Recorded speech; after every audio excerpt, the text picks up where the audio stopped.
What's up, Canuck fans? Welcome to The Line Change, a Vancouver Canucks podcast, and a proud presentation of DraftKings Sportsbook, as well as a proud member of the Hockey Podcast Network. Be sure to check out the network for your favorite podcast covering your favorite team at thehockeypodcastnetwork.com, the home of hockey podcasts, every team, everywhere. So here we go. We're still about 15 minutes away from the Canucks game starting. Wanted to start this a little bit early. I just checked, and right now they have the actual Vancouver Warriors game on Sportsnet right now. So that is going on. But obviously, I did the quick little instant reaction live stream a little bit earlier when we had the Kiefer Sherwood trade go down. And I'll admit, my thoughts on it have probably slightly changed a little bit since I did that video and had a little bit of time to process it. I still feel as though I'm a little underwhelmed by the return, but obviously having watched what Kiefer Sherwood said in that, interview, after the trade happened, obviously the Canucks did what they thought was right for Sherwood when it comes to the trade. Obviously he mentioned, and we didn't even really discuss this or go over this in that previous video, that, his wife is expecting a baby girl in April. And this allows Sherwood and his wife, some time to obviously adjust, head down to San Jose, get settled. Obviously, he's out with an injury right now, so we're not sure when he'll be returning to game action. But this gives them time to, get ready for the birth of their daughter. And I just think this was a very classy move by the Canucks, obviously. And Sherwood himself thanked the organization for this. And this was a big reason why they wanted to get this done now. They wanted to do it for Sherwood.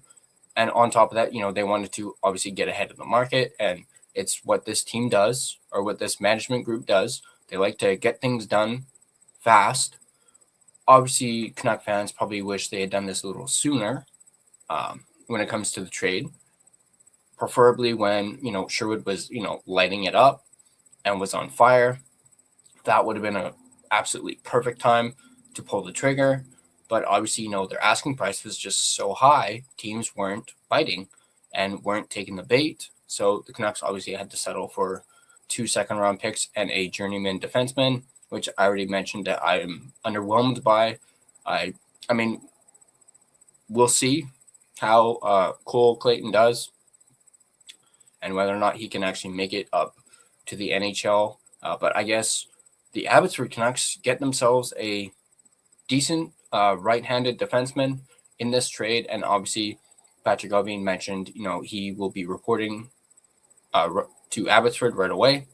So we'll see how he does in Abbotsford and if he may, get that, trade bump, and whether or not he might get a chance with the big club. Obviously, you got guys like Jet Wu who've still yet to make their NHL debut. They're still down in the AHL. Is this going to be another Jet Wu caliber player, especially a defenseman? So we will see. But as we wait for this game to start, and hopefully more of you guys start piling in, I want to get your guys' reactions to the Kiefer Sherwood trade. Are you guys like me? Are you guys underwhelmed by the return? Excuse me. What are your thoughts on it? Like I said, your instant reactions. Go ahead and let me know in the live chat.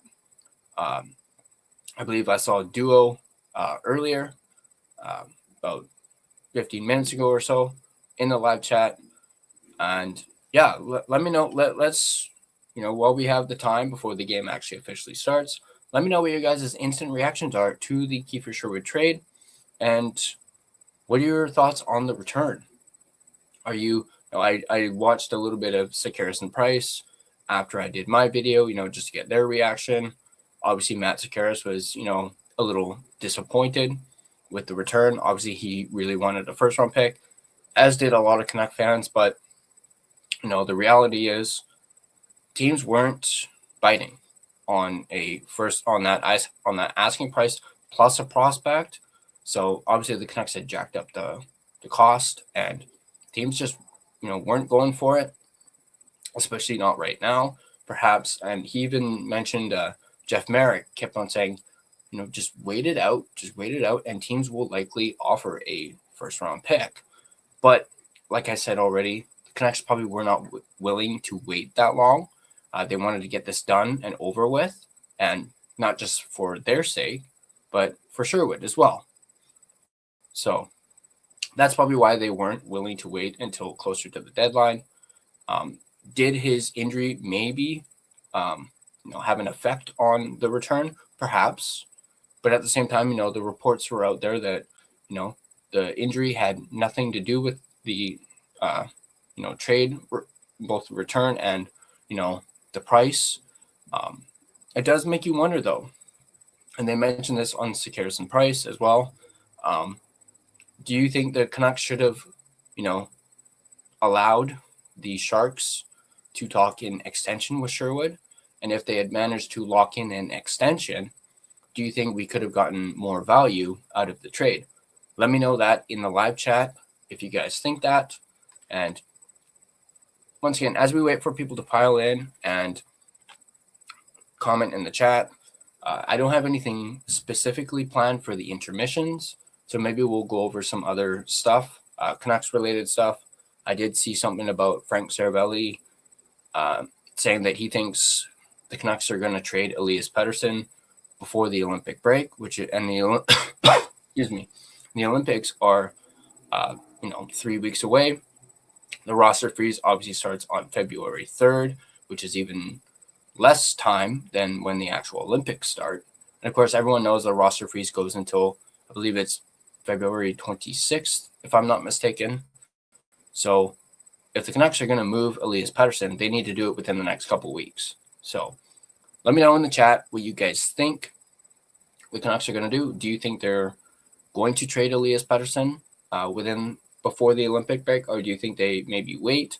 Keep in mind also, as I've stated in the past, Pettersson has that no move clause, so he can decide where he goes and whether or not to be open to a trade. Obviously, a lot of Canuck fans, there's been a lot of discourse on whether or not to trade Petey or not. I believe Clay just the other night said they're not actively shopping him, which is actually correct. They are not shopping him per se, but they are basically listening to what teams are offering. And so far, we haven't heard anything that what teams are offering for him. Obviously, if you trade Elias Pettersson, you absolutely need a center in return, because you're basically trading away your first line center, and you're going to need someone to assume that role, at least for now. So I'm still on the fence on trading Petey. I don't think they're going to do it. But I've been wrong before, so we shall see. So yeah, go ahead, comment in the chat your thoughts on the Kiefer Sherwood trade, your instant reaction to it. I know we all love ourselves some Kiefer Sherwood. Like I mentioned in our live stream on Saturday, I had Sherwood in the thumbnail, and that was because I had a gut feeling that he had already played his last game as a Vancouver Canuck. So that's why I did that. And as I said on Saturday, absolutely love that photo of Sherwood with the little celebration thing. I am going to miss that. Those amazing celebrations from Kiefer Sherwood. I'm going to miss those a lot. I'm going to miss, obviously those bone-jarring hits that he does. But at the same time, San Jose Shark fans, you guys got somebody special. And you guys are going to fall in love with Kiefer Sherwood just as much as us Canuck fans did in the year and a half that we had him. So props and kudos to the San Jose Sharks. You guys are doing really well this year after having been rebuilding for a very, very long time. I mean, you got guys like Macklin Celebrini, Will Smith, Eklund, Michael Misa, even the prospect that I was talking about in our Trade Watch video, Philip Bystad in the pipeline. yes, I still wish the Canucks had maybe been able to get him from the Sharks, but no. We also don't know whether or not the Sharks even offered Bystad, or if the Canucks asked for him and the Sharks just flat out said no. So we don't know that. Hopefully we'll find out more details in the coming days when it comes to the Sherwood trade. Sorry, I got something in my eye right here. Give me one. Sorry. Yeah. So yeah, we don't know more details. Perhaps we'll hear more detail. I saw something on X about I believe it's the second round pick that we got has some sort of conditions to it that if the Sharks go to the Stanley Cup final, it could turn into a first. I haven't seen anywhere where that's been confirmed, but I did see that when I was scrolling through social media. Speaking of social media, while I was doing that, I stumbled upon the apparently there was a goalie fight tonight in the Panthers versus Sharks game. Speaking of the Sharks, yeah, there was a goalie fight between Bobrovsky and Nedeljkovic. If you guys haven't seen it yet, go pop on social media. Just search goalie fight and it'll come up right away. It was pretty exciting to see.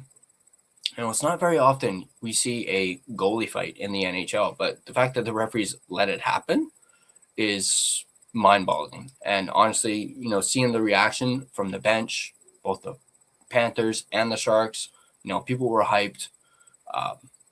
Obviously, a bit of a, I don't want to say lopsided fight, but I mean, punches were thrown, but I don't know how many of those punches actually landed, because keep in mind, those goalies have a lot of equipment on, and it's probably not easy for them to throw punches like that.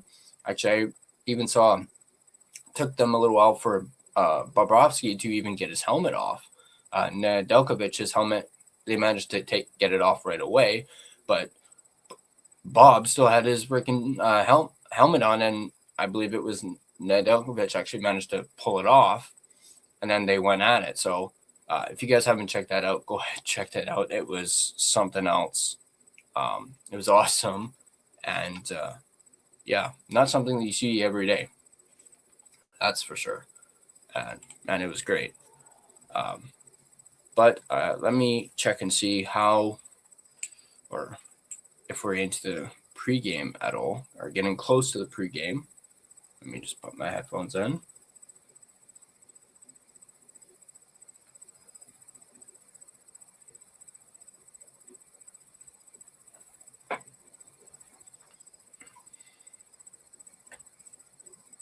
Oh.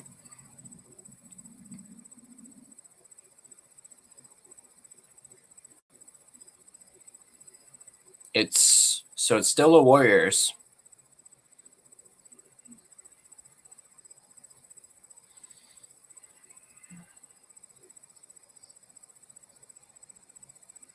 And it's at Rogers.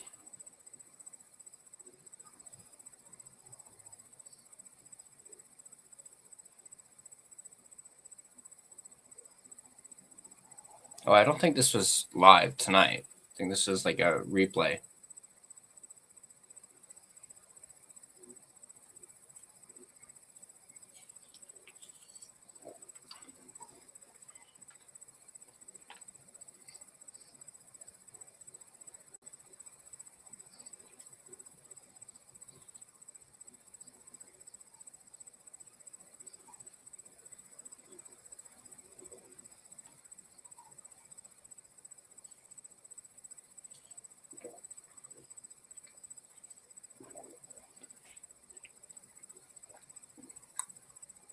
By the way, if you guys haven't had these pasties, these are amazing.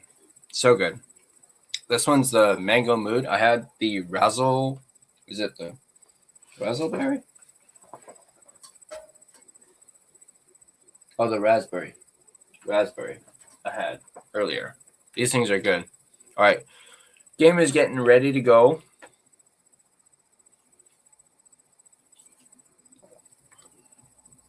And as we mentioned, or as Canuck fans are already probably aware, Canucks are still looking for the first win of 2026. They're looking to snap their 10-game losing streak. Some Canuck fans want them to lose so they can break the record for longest losing streak since the late 90s, which is obviously the record is 10. If they lose tonight, they break it. So, yeah. They're just talking about the Kiefer Sherwood trade. Dan Murphy.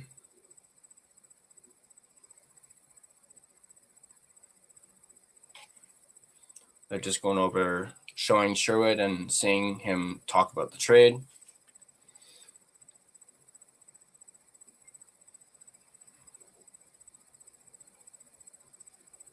Well, I think we got some time. So why don't I bring up that goalie fight and show it off to you guys.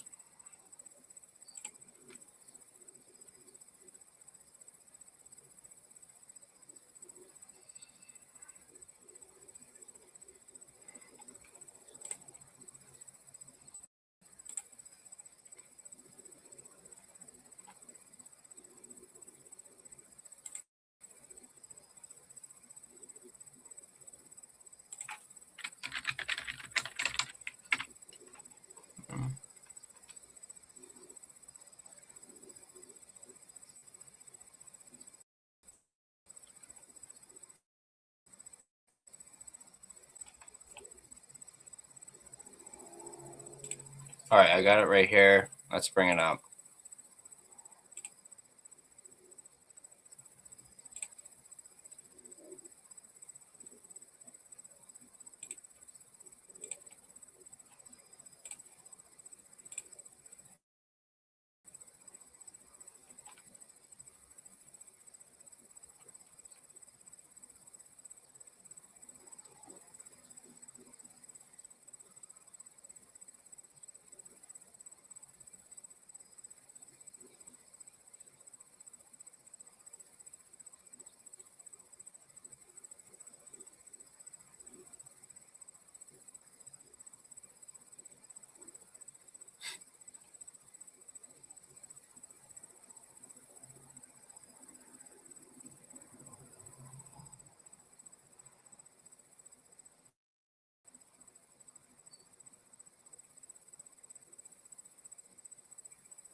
Man, Toffoli just standing there watching, just going like, what's going on? Yeah, you see Nedeljkovic takes his helmet off right away, and Bobrovsky still got his freaking helmet on.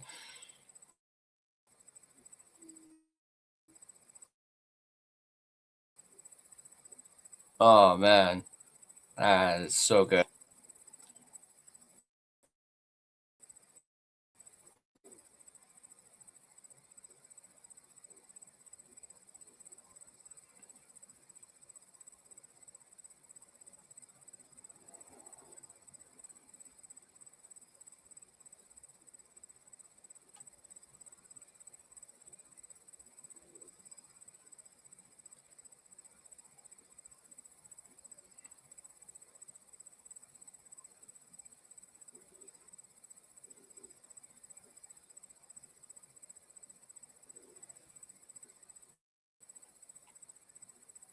Oh, man, that was something else.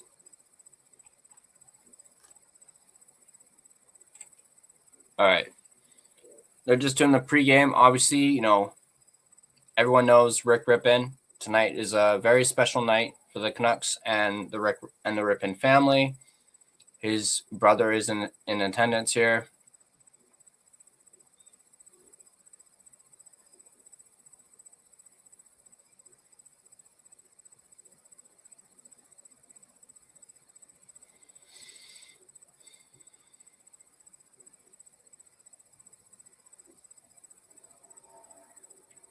Here we go, getting ready for the ceremonial face-off. Tyler Myers and Anders Lee.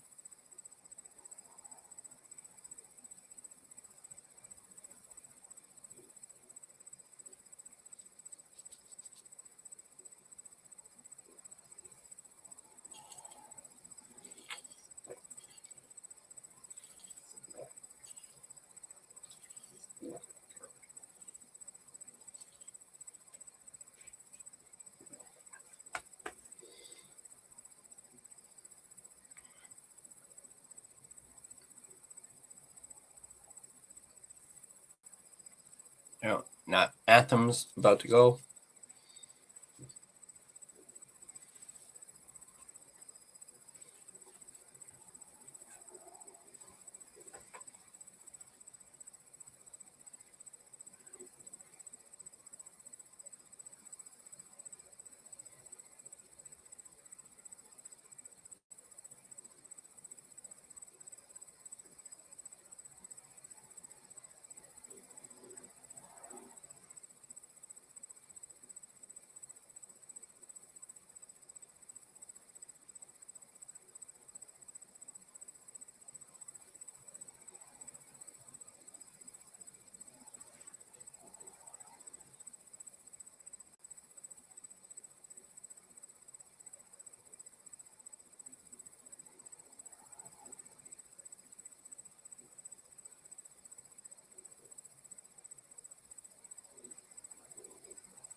Man, she's good.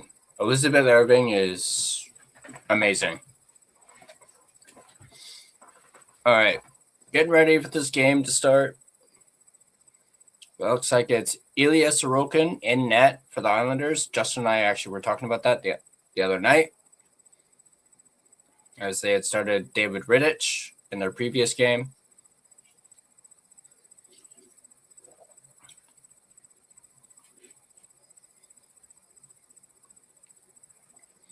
Kevin Lankinen starting for the Canucks here tonight after having not felt very well a few days ago.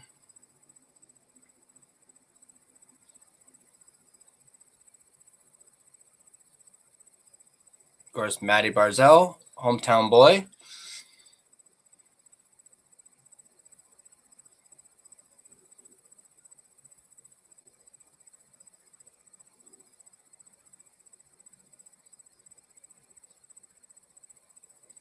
All right, here we go.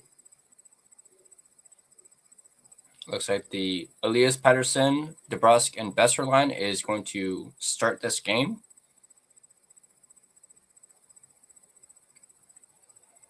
It's going to be Barzal versus Petey on the faceoff here.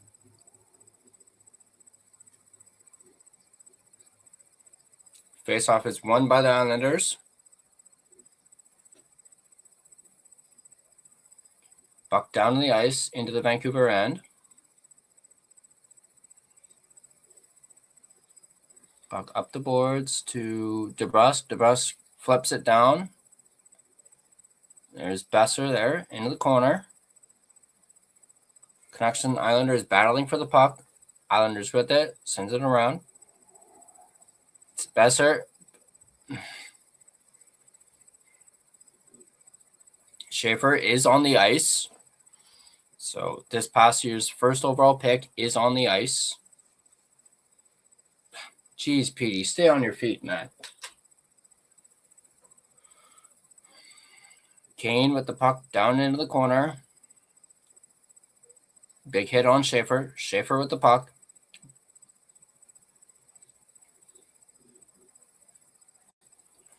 Down to the far corner. Schaefer with it. Moves it up. Drouin. Oh. Nice defensive play by Myers there. Kane. Over. Camp. Shoot. Stop. Great save by Sorokin. Nice early chance from the Canucks. Obviously, they're probably going to come out a little strong after that embarrassing loss. There's DPD. Over into the corner. Puck out of the play.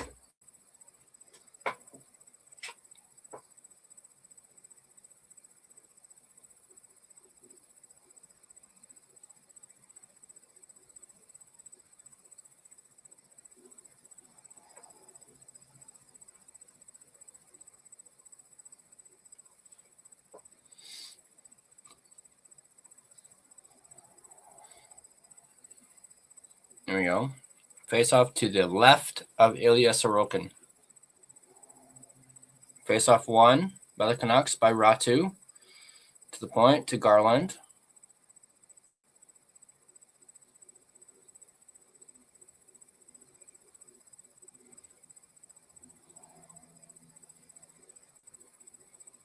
Back in the corner.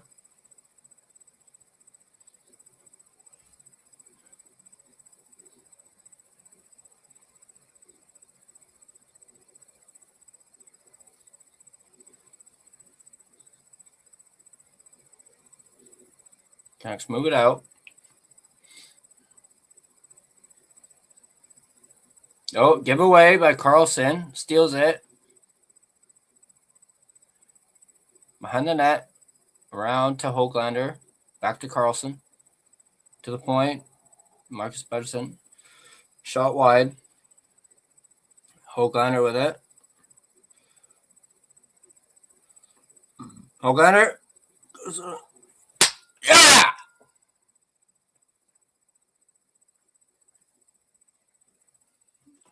Do I have any sounds?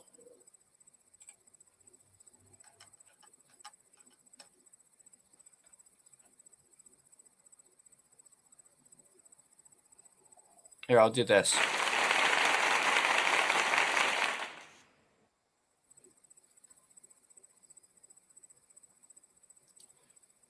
Max Sasson from Carlson and Hoglander.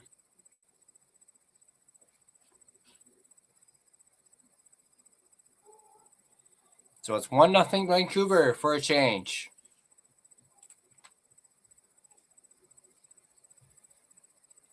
Lankinen dumps it around. Schaefer with a shot. Blocker saved by it.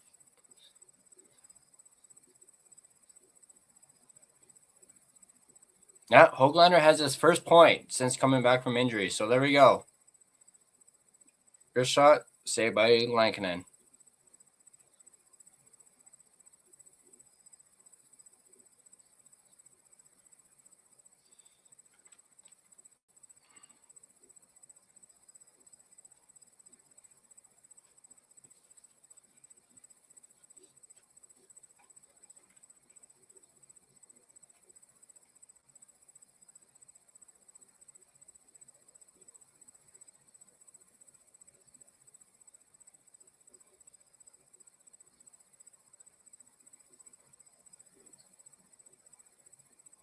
Islanders win the draw.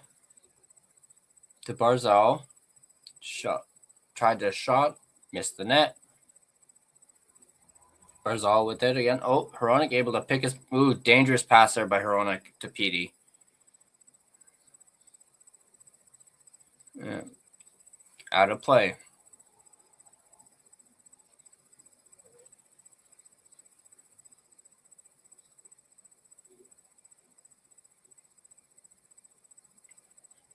Here's old Patrick Waugh.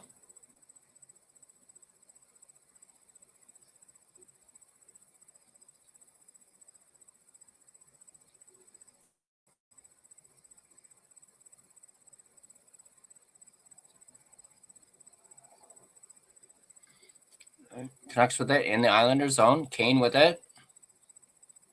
Back around the net. There's Drew O'Connor. In front of the net. Oh. O'Connor. Oh. Okay, I'm liking this from the Canucks right now. Really buzzing. And Pellick dumps it down. Bullion with it. Brings it up ice. Lost it. Here comes Islanders. Lankin. Oh, what a save by Lankinen.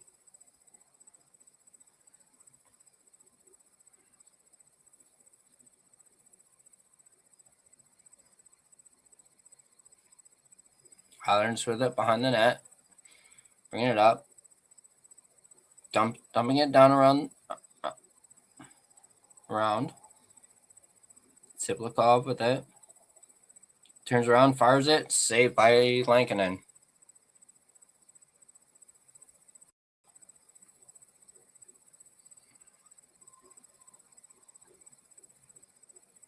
Ooh.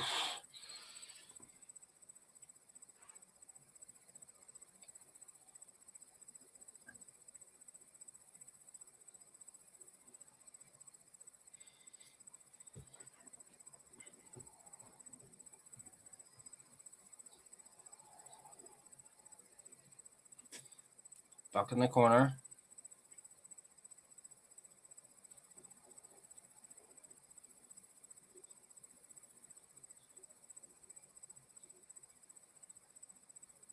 There. Centers Siplikov. Fanned on it.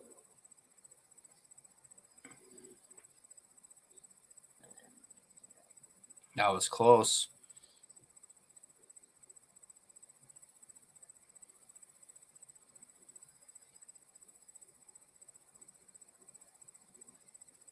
Canucks behind the net.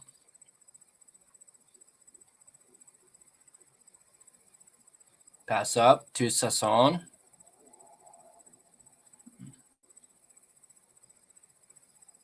Back around the net.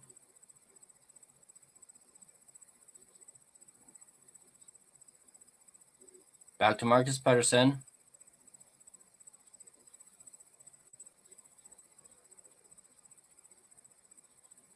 Sasson with it. In front.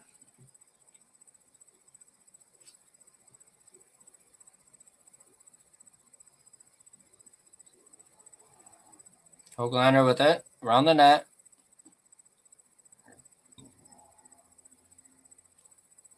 Used from Marcus Pettersson.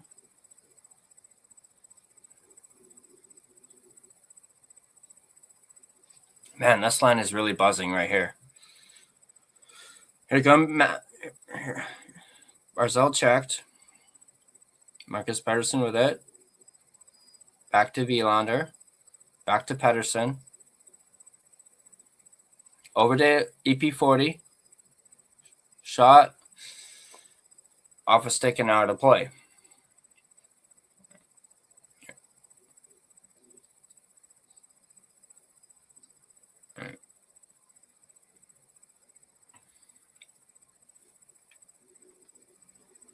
There we go. Well, pretty good start for Canucks here. Getting the first goal. Not something we've seen very often. So that's good to see. I know a lot of people want, the tank, want to get that 11th loss in a row. But hey, good start for the Canucks here tonight, especially for those paying customers like Clay and Justin, who are both at the game.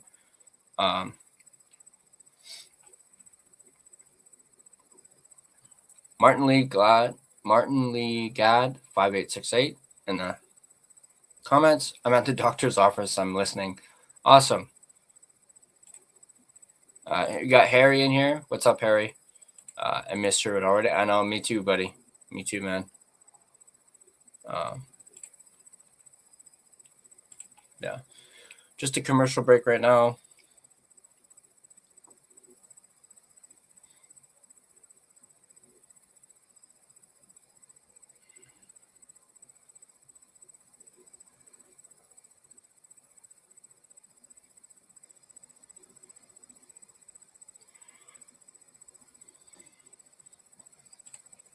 Sharks are a wagon. Yeah, I mean, now that they got Keefe, yeah, he's really going to help out the Sharks. I tell you, man, he's really going to help them out, help those young guys. And hey, at least Macklin Celebrini has got himself a protector now in Kiefer Sherwood.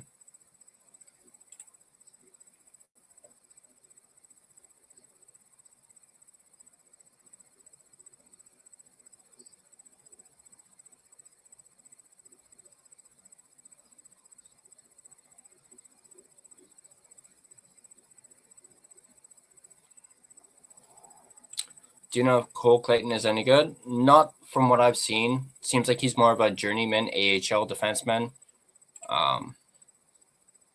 You got a Miller jersey up, my man? Yeah, oh yeah. And it's signed, too. Signed Miller jersey up there. All right, game is back on. Back to the point. Shot, missed. Oh, Pedersen. Ooh.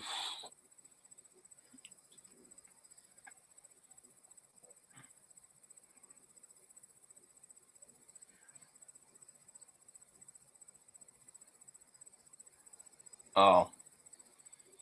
That was close for Petey, man. That was close.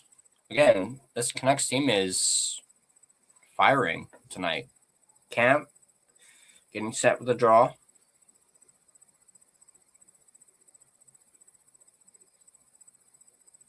Camp gets waived. In comes Kane.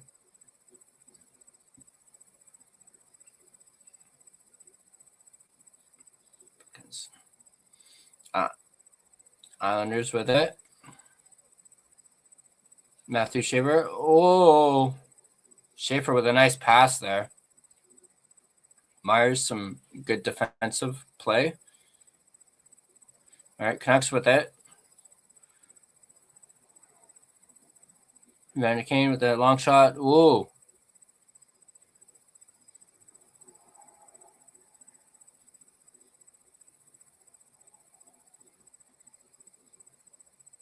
Bouillon with it. Dumps it down into the Islanders zone. Sorokin plays the puck. Garland steals it. Tried to center for Ratu. Canucks with it. Roenick.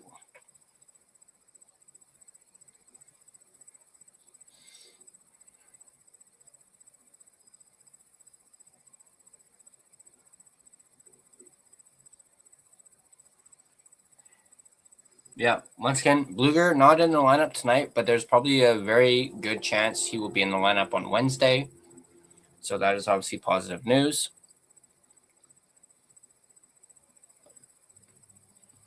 Nice defensive play there by Ogren. Boquist, drag move, blocked.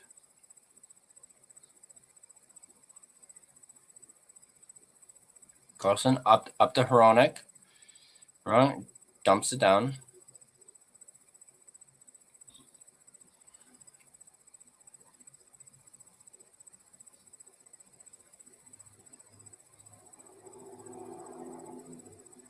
Canucks with it. Linus Carlson with it. Pass up to Vilander.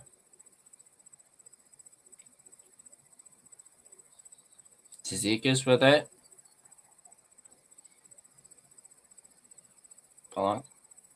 Puck down into the Vancouver zone. Pedersen back for it.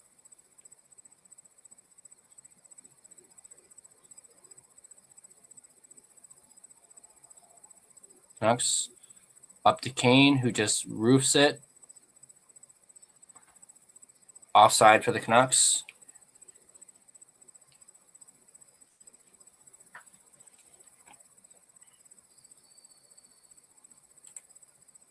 I do. That is probably the only thing I like about this trade is the 2 second-round picks. But yeah, what a goal from Max Sasson. Yeah, that was a beautiful goal. Nice passing plays from both Höglander and Carlson. The lines are working. Yeah, lines are working for sure right now. All right, fit. Puck is dropped. There's Besser. Dumps it in to the Islanders zone.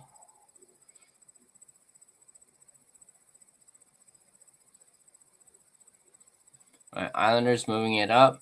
Great defensive play there by DPD. Islanders with it again. Bring it back into the zone. Barzell. Schaefer. The D'Angelo. Looks at what? Duclair scores.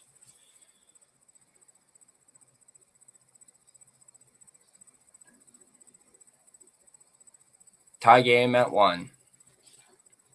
That got past Langton on the short side.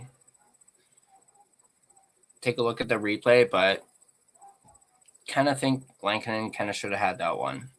Yeah, Schaefer to D'Angelo. And then D'Angelo, backhand pass. Yeah. Yeah, Langton wasn't able to get it. Bit of a tough, with the pass. That was a nice pass from D'Angelo, I will say. So, but yeah. Islanders score. It's 1-1. Shots are 5-5. So, 10 minutes into this first period now.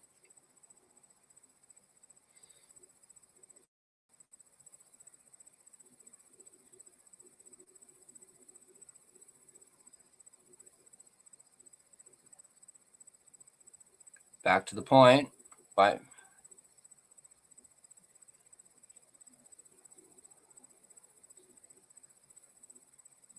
can't.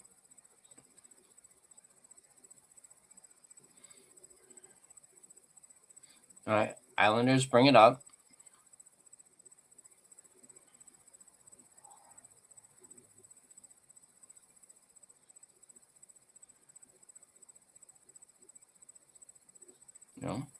Islanders with it in their own zone. Pass up, dump down into the Canucks end. Lankinen shoots it around. Here comes Ratu. Back to Ogren. Oh, Schaefer blocked that one.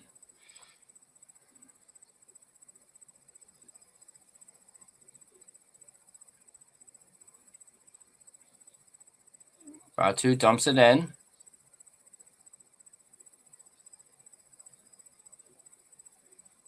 Caroline in front to Ratu. Tipped it wide.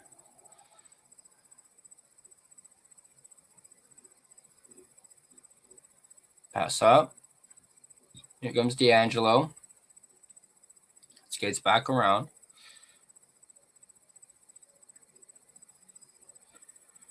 Puck dump down. Islanders with it around the net. Back to the point. Slap shot. Stopped by Lankinen.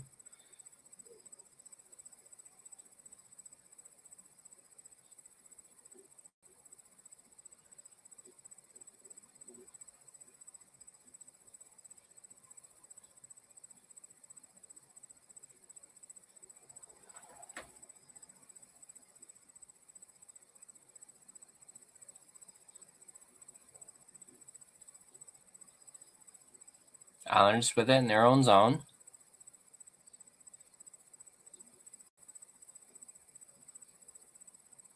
Islanders bring it up.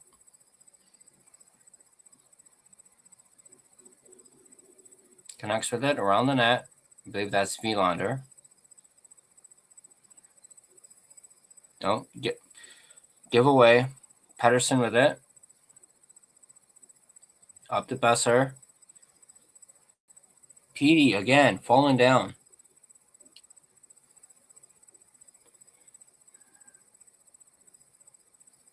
Saved by Lankinen.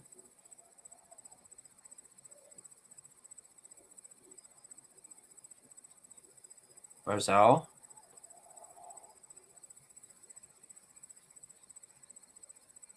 Brockbesser just dumps it in. End of his shift there. Islanders now out shooting the Canucks 8-5. 6 minutes and some change left in this first period. Islanders bring it down. Myers.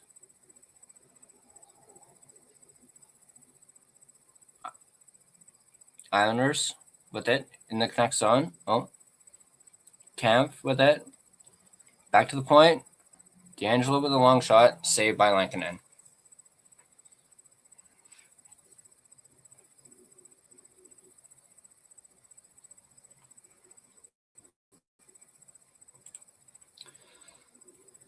Cole Clayton looks like a Prairie Boy scrapper from what I've seen. Yeah. I mean, obviously, having looked at his stats earlier in my Sherwood video, obviously the stats, the points don't leap off the page or scream at you, but it's still early. We'll see how he pans out. But like I said already, I was underwhelmed by him being part of the return. I would have preferred somebody hopefully maybe a little bit younger, a little bit better, but we shall see for sure. Canucks definitely need to get tougher. Yeah, absolutely, they do. And you kind of lost a tough guy in Kiefer Sherwood by trading him away. So, and Evander Kane just hasn't been Evander Kane, at least toughness-wise, for the Canucks this season. I know he's been in a fight this year, but I think it's just the one fight that Kane's been in. So we shall see.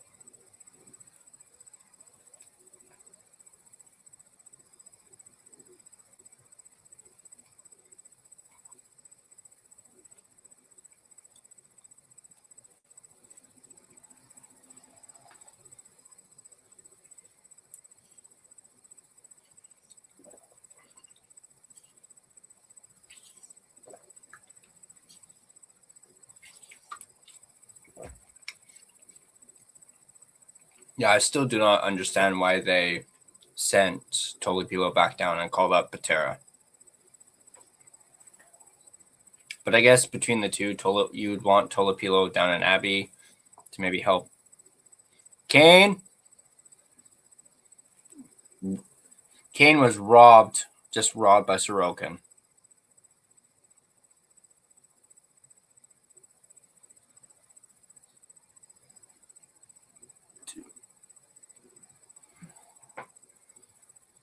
Deep. Hronek with it in the corner. Back to DPD. Back to Elias Camp. Blocked. O'Connor with it.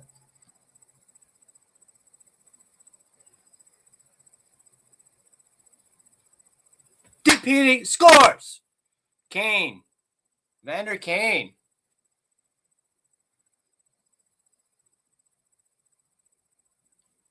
2-1 Canucks. Oh, yeah, and it looks like that broke his stick, too.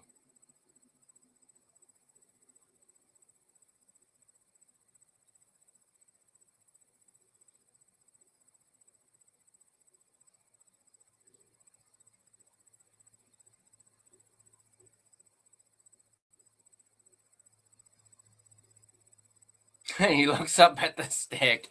Oh, that's actually pretty good. So Evander Kane scores to make it 2-1. Wow.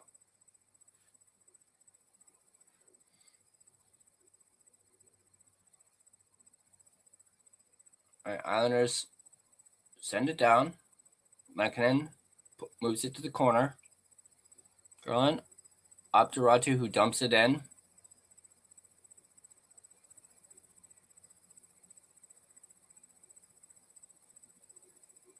Belquist. Lankinen around the corner, or around the net. Shoots it around. Islanders with it at the blue line. Schaefer dumps it in.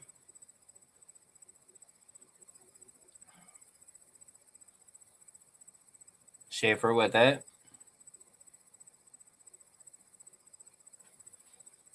It's going to go back down to the Islanders' end.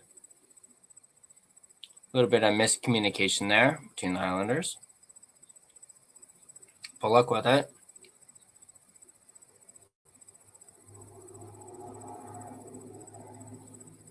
Next, steal it.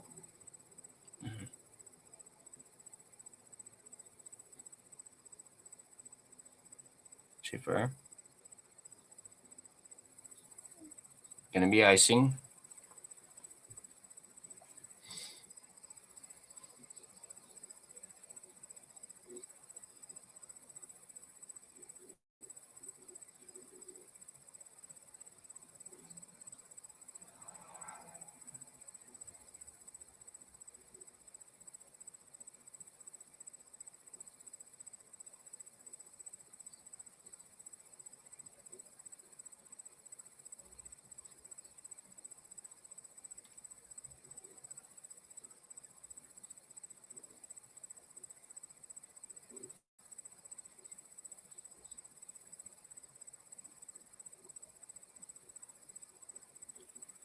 Thrown in front.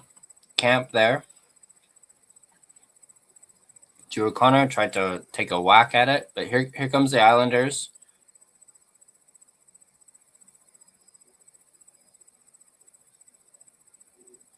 Barzal with it. Back to the point. Back to Barzal. Fires it. Here comes Kane again.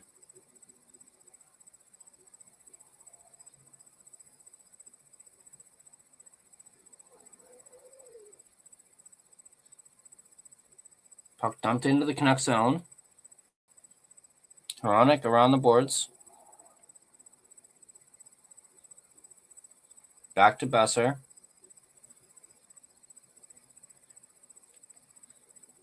Here comes DeBrusque. Shot. Missed the net. Hronek up to Petey. Oh. Petey. Just fucking shoot.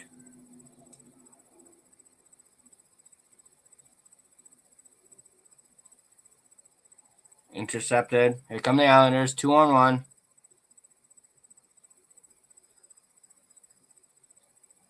Schaefer.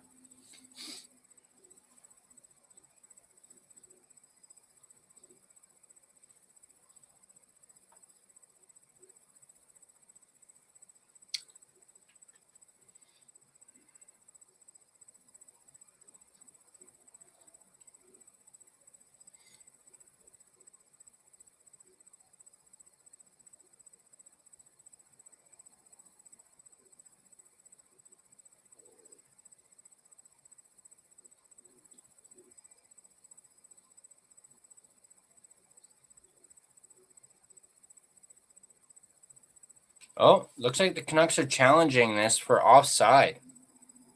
Huh.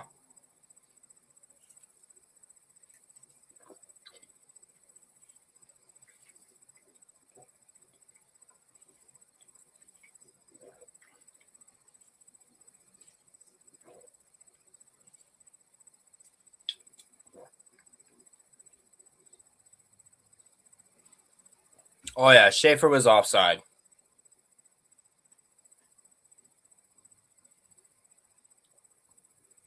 All right. So, yeah, that goal is going to come back.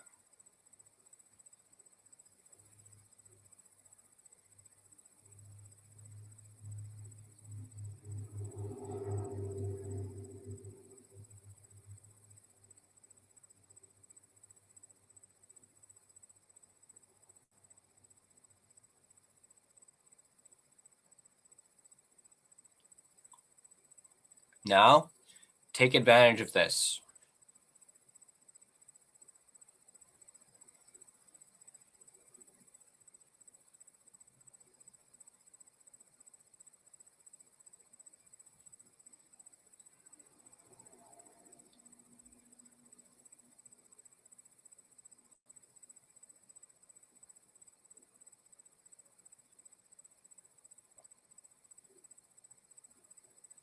Buck down, dump down into the corner.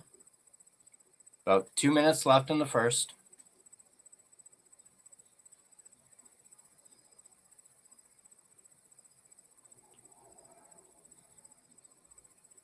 Canucks.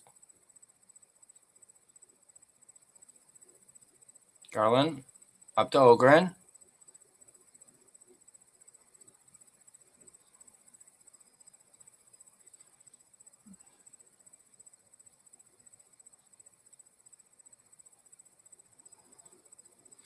Yeah.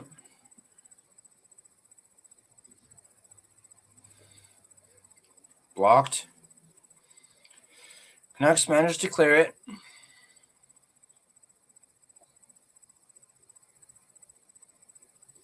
Schaefer. Lee shoots. Saved by Lankinen.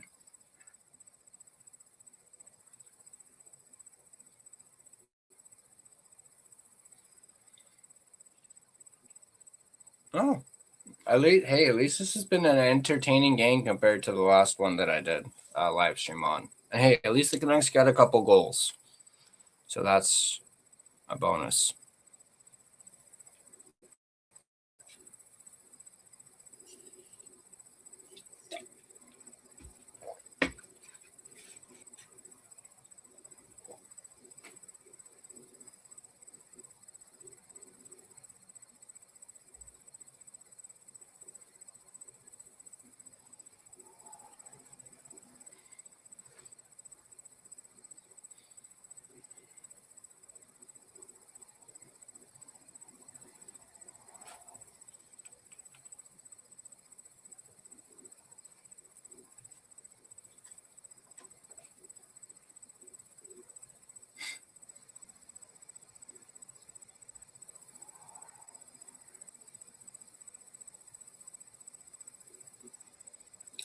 The Puppy Bowl?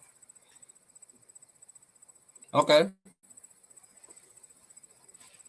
I mean, don't get me wrong, those puppies were cute.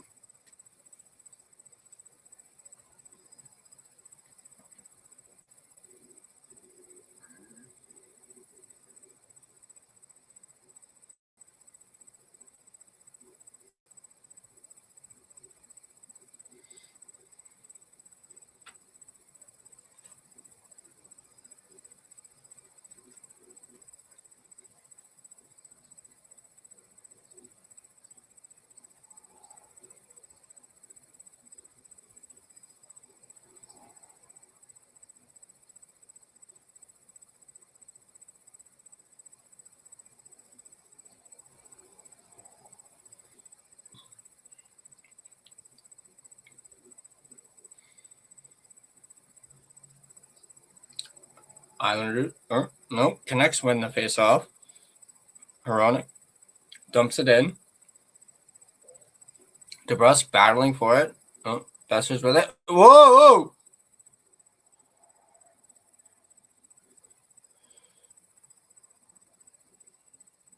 I don't think Besser knew where that puck was. Islanders into the corner.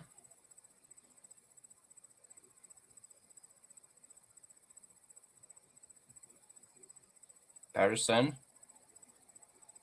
Fuck, PD, stay on your fucking feet, man.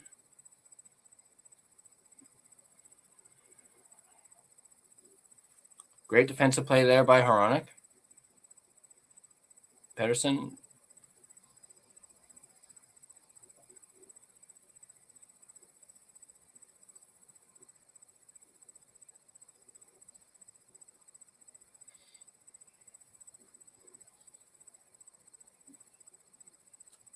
Puck into the corner.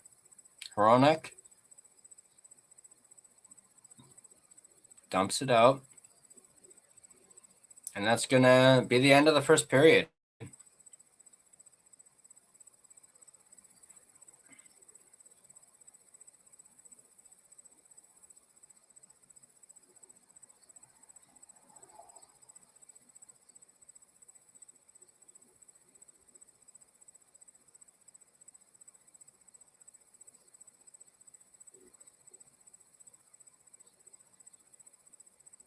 All right.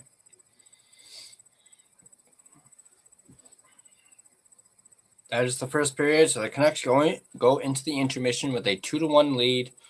And I will actually be right back. And we'll talk about this first period. So yeah, I'll be right back, guys.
All right, we're back. Of course, they're just talking about the Sherwood trade, of course, in the intermission right now.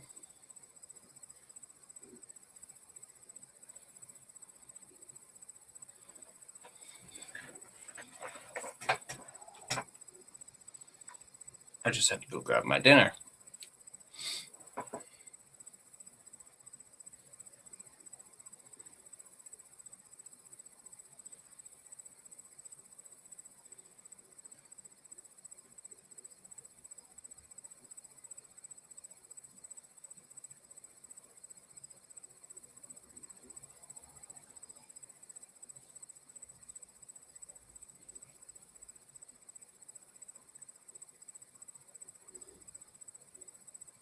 Jonathan Toews is making his way back to the United Center for the first time in Chicago.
Showing some highlights.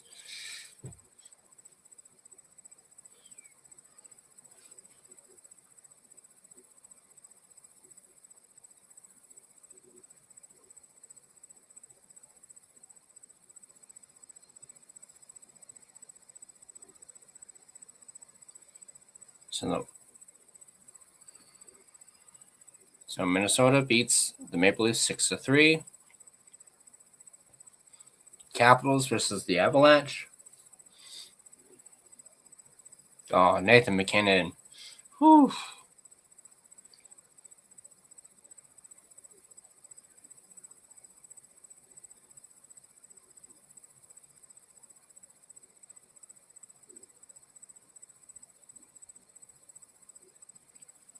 Colorado beats the Capitals 5-2.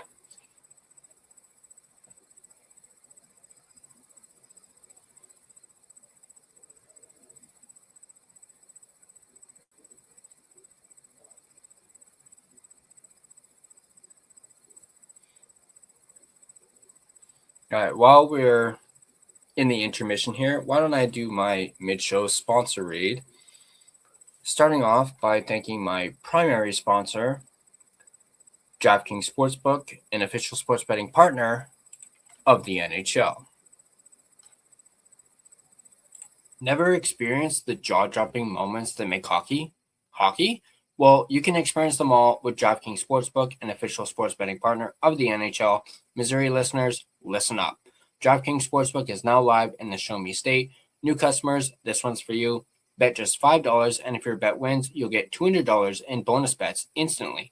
Download the DraftKings Sportsbook app and use code THPN, that's code THPN, to turn $5 into $200 in bonus bets if your bet wins. In partnership with DraftKings, the crown is yours. Gambling problem? Call 1-800-GAMBLER. In New York, call 877-8-HOPE-NY or text HOPE-NY, which is 467-369. In Connecticut, help is available for problem gambling. Call 888-78-9777 or visit ccpg.org. Please play responsibly on behalf of Boot Hill Casino and Resort in Kansas. Pass-through per wager may apply in Illinois. 21 plus age and eligibility varies by jurisdiction. Void in Ontario. Restrictions apply. Bet must win to receive bonus bets, which expire in 7 days. Minimum odds required. For additional terms and responsible gaming resources, see dkng.co/audio. This is a limited time offer. Copyright NHL 2025, all rights reserved.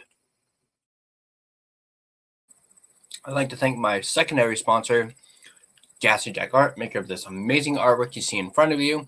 And you guys can check them out yourselves at gassyjackart.com. All right. Still the intermission right now.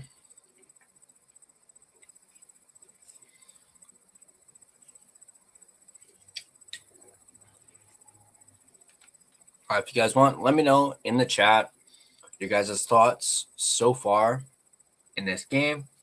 You know, how have you guys liked the Canucks, you know, coming out strong during the beginning of that first period, and just overall their play so far in this first period? I know we still got 2 more periods to go, but they're going into the second period with a lead. Obviously, that Matthew Schaefer goal was called back to offside, but it's not very often that the Canucks go into the second period, at least as of late, with a lead. So let me know in the comments your guys' thoughts on the Canucks' play through 20 minutes so far. And hopefully we'll be getting started on the second period very shortly.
Right now, they got Rick Rippen's brother, Wes, talking with Dan Murphy right now. Obviously, you know, tonight being hockey talks, and, you know,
That was really good. That was really good.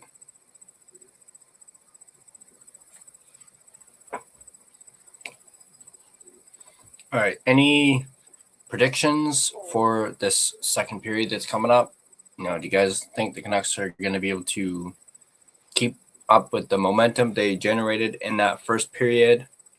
Do you guys think, they might do the Canuck thing and maybe take their foot off the gas? I certainly hope they don't do that, because I absolutely hate it when they do that. They need to keep the foot on the gas, break this losing streak, get at least a win in front of your home crowd. Considering how pitiful our home record has been, despite the tank, at least get a win on home ice for the paying customer. And honestly, you're already 7 points behind. You can afford at least one win.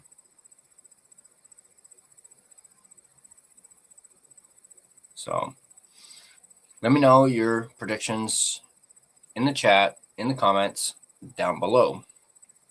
Oh, here's this puppy bowl again.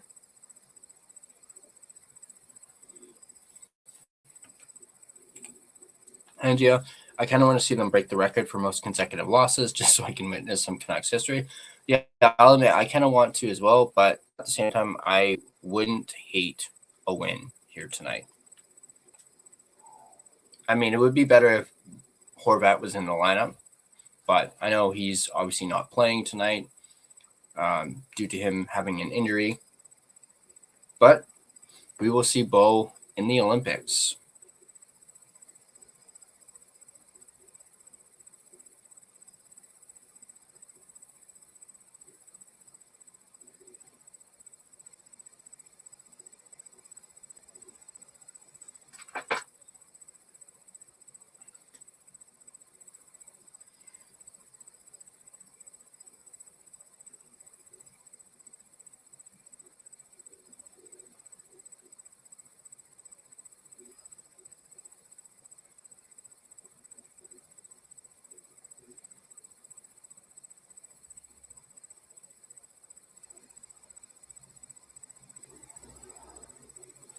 All right, second period should be getting underway imminently.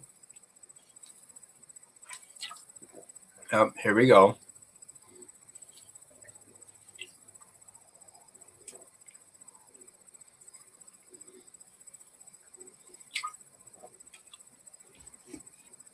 Yep, I agree with Shorty there. Cathartic first period for the Canucks, if you will.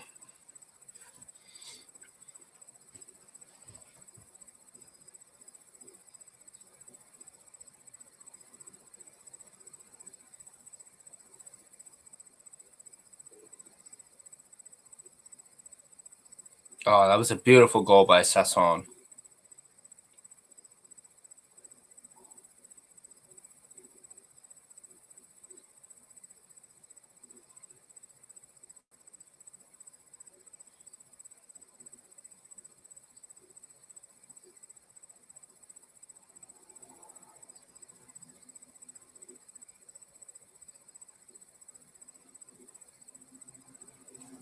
All right.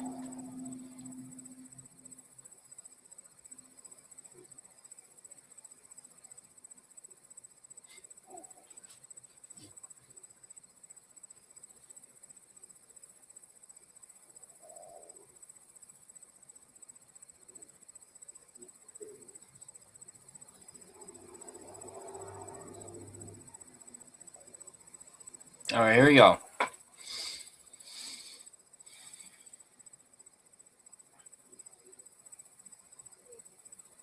Canucks battling for it. DeBrusk, Pedersen. Oh, PD is able to ring it around the boards. Ronick, right point, sends to a corner. DeBrusk with it. Saved by Sorokin. Nice chance for DeBrusk.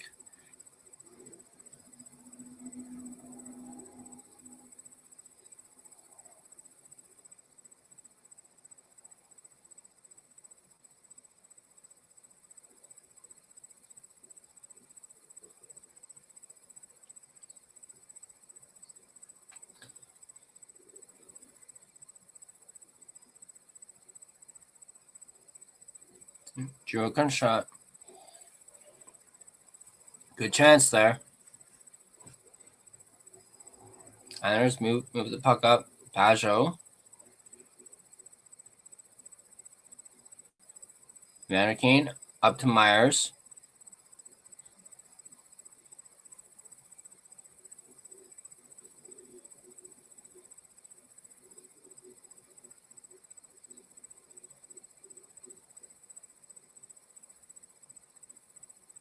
Myers missed it. Here comes Holmstrom. William with it. Brings it up.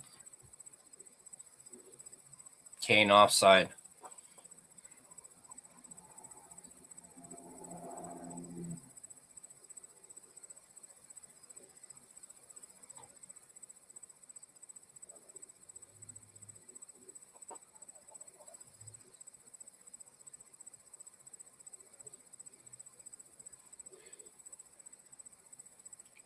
Islanders won the draw.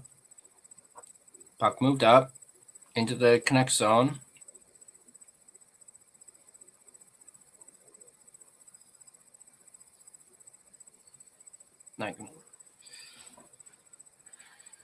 Into the corner. Marcus Pettersson with it. Over to Garland. Ogren. Over to Ratu. Shoot. Blocker saved by Sorokin. Then dumps it in. Ratu. Excuse me.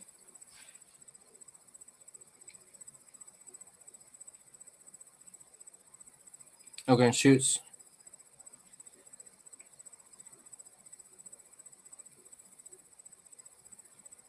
DPD with a shot wide.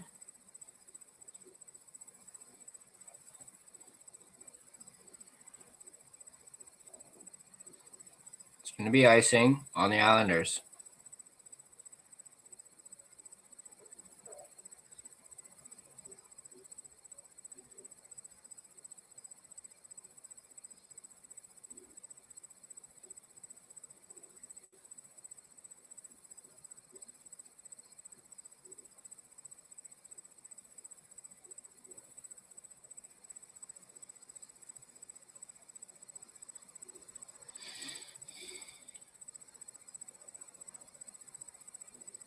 Tesson wins the faceoff. Back to Hronek.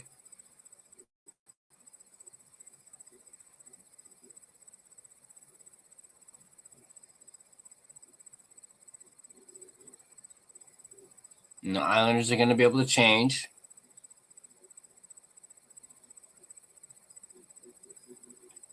Up to Carlson. Fires it around the net.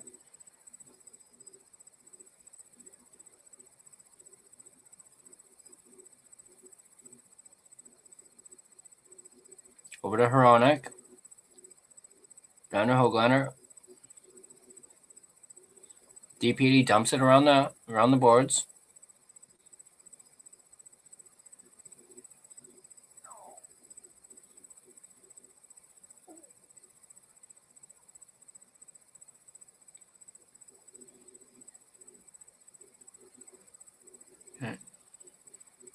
Islanders move it up, down into the Canucks zone. Siplikov with it in the corner.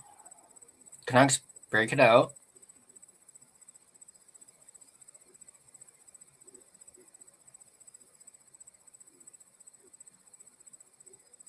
And that's going to be another icing.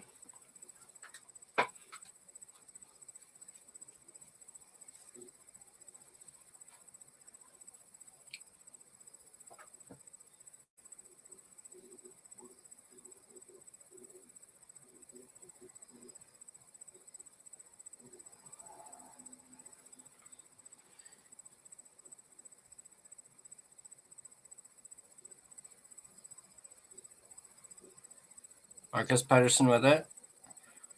Down to the corner.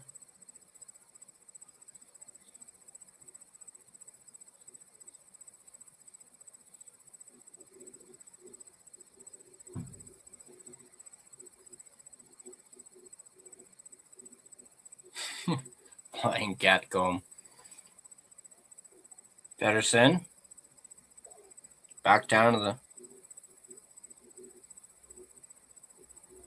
Declare.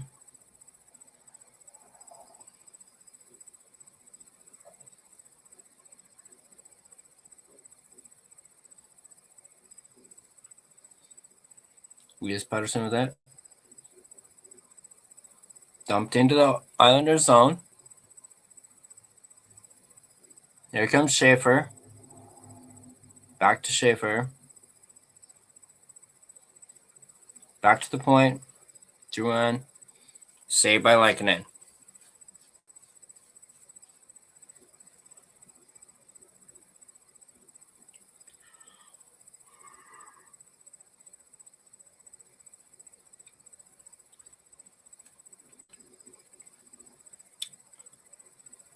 Matt Martin, 17. Hello. I don't think I've ever seen you before.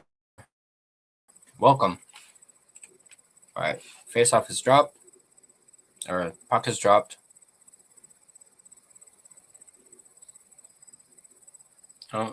Holmstrom missed the net. Great chance there for Holmstrom.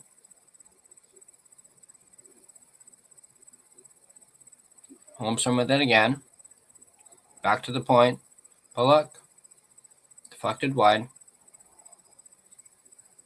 Here come the Canucks. Drew O'Connor.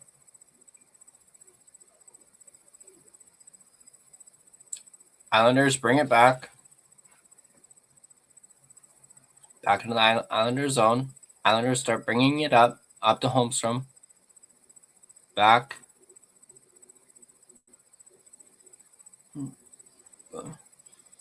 Boquist for the shot, deflected. Islanders with it in the Canuck zone. Here's Richie.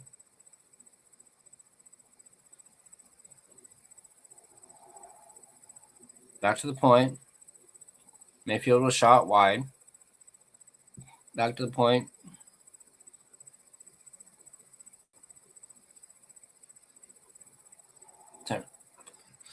Back to the Islanders zone.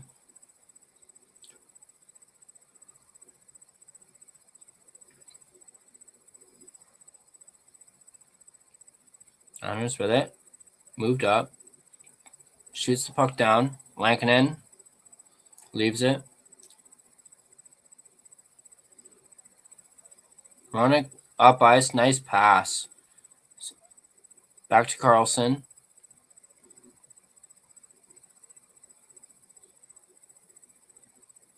Carlson with it again.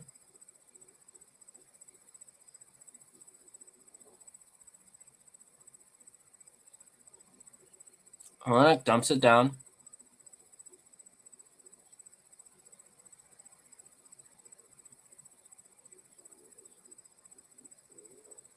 Ronick dumps it back in.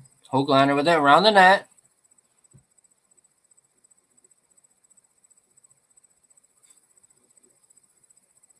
Out of play.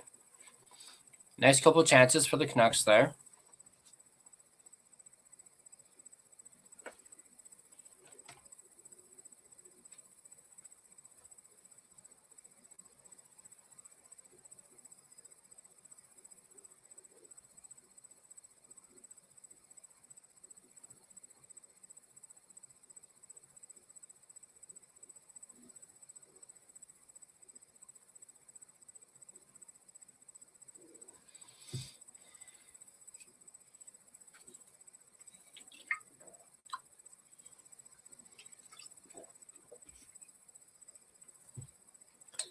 Commercial break right now.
All right. Ooh, Petey.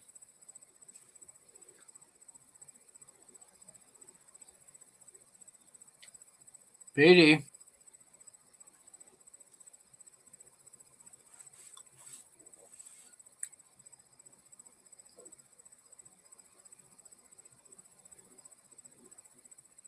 Over to DeBrusque. Back to Hronik. Oh.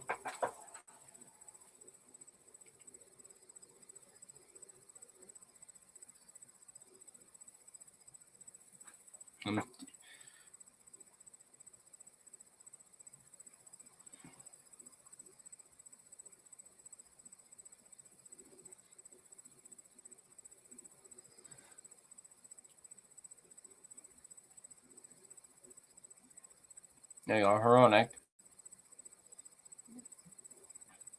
Hronik dumps it in. Kane with it.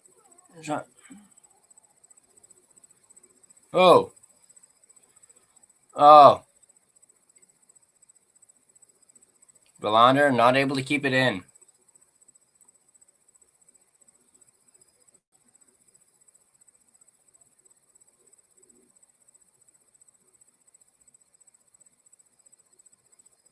Well, Shorty, now he's not going to get one because you jinxed it.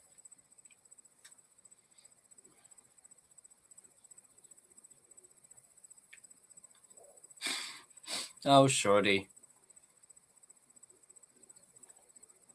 Yeah, I'll admit, Kane's been impressive in this game. Still want him traded, though.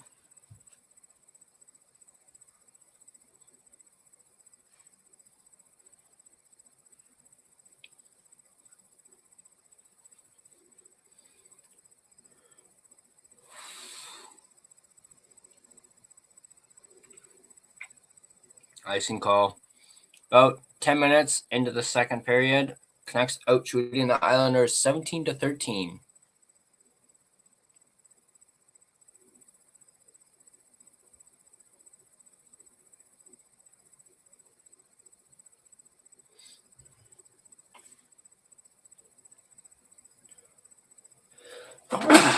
Whew, that's me. Boo. That snuck up on me. All right. Puck dropped. Oh. Looks like we're going to get our first penalty of the game against the Islanders. So the Canucks are going on the power play.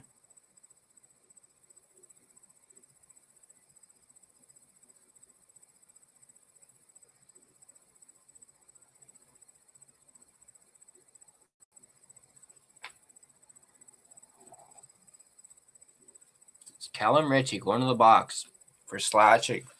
So the Canucks' power play going to work for the first time in this game. Let's see if they can do something with it.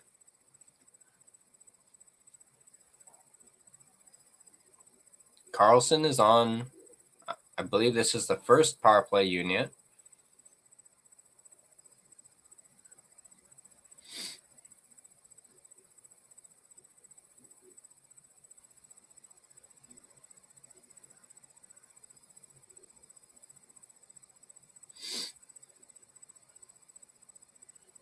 Back to the blue line. Booyah.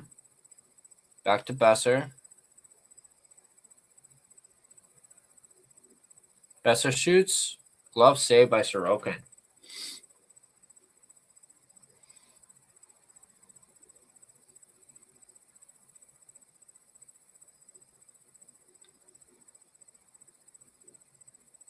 Ooh, nice save by Sorokin.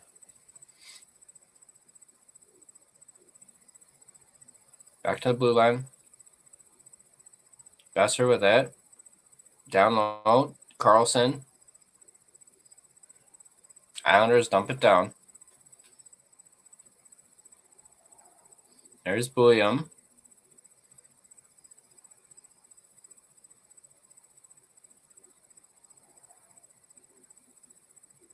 Carlson with it. Booyah.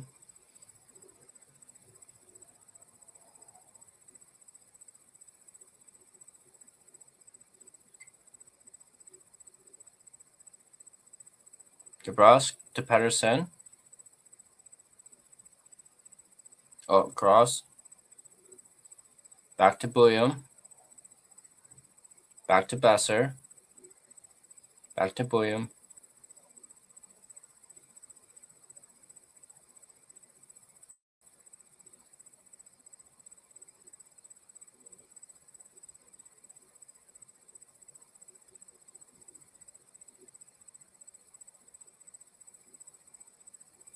Zizik is stopped by Lankinen.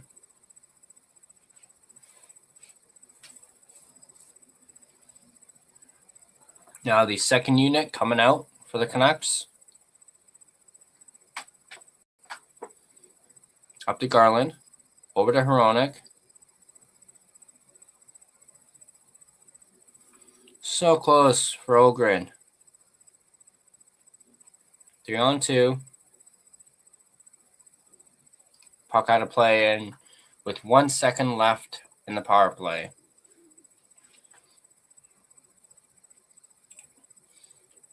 Hey, Bobby.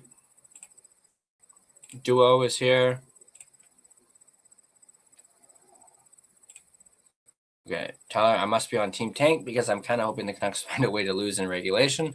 Yeah, I'm kind of feeling the same way, but at the same time, like I said already, I wouldn't mind a win here tonight, especially for the paying customer at home.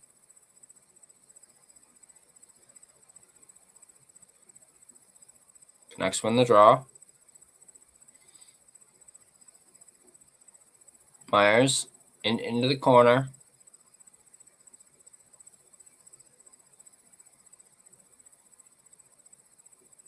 So the Canucks are 0 for 1 on the power play now. Islanders bring it in. Duclair. Back to the point. It's Barzal. Long wrister down.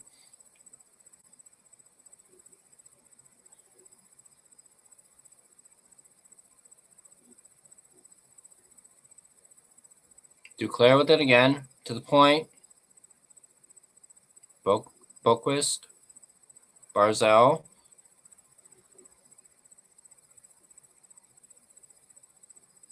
Mayfield shoots. Saved by Lankinen.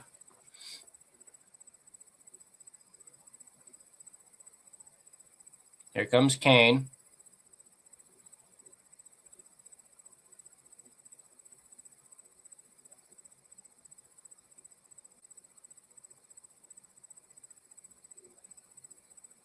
Icing.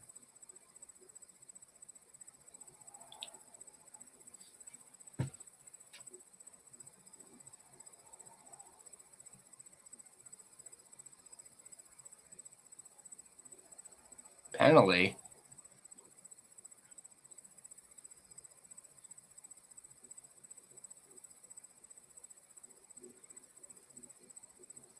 So Sasson going to be in the box for tripping. We'll reserve judgment until we see the replay of it.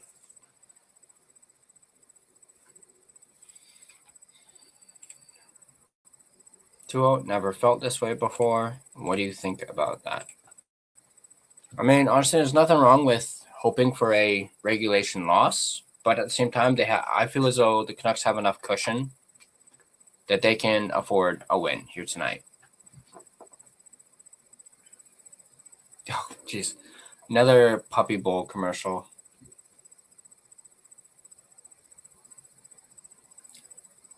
This makes me really want to get a dog.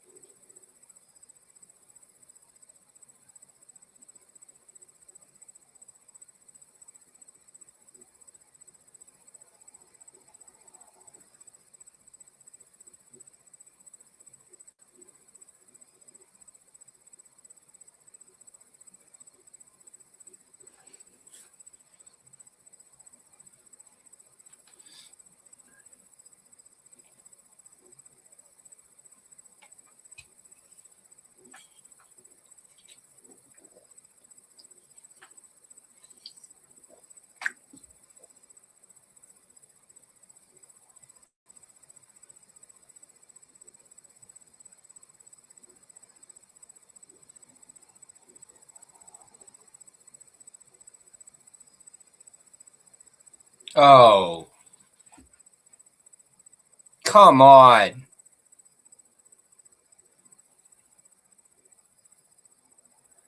Okay, that was a bullshit call. Bullshit call. Weak call. Soft. Okay, I do not agree with that at all.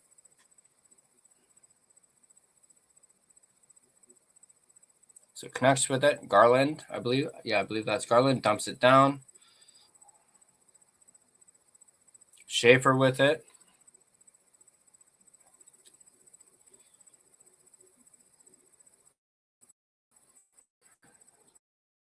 Here comes Barzell.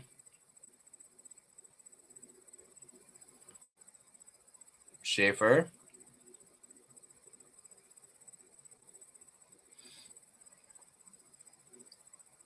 Over to Myers. With the Mizey bomb down the ice.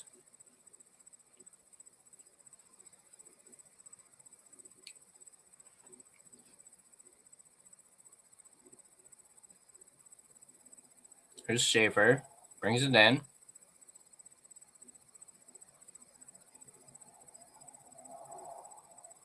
Great save there by Lankinen.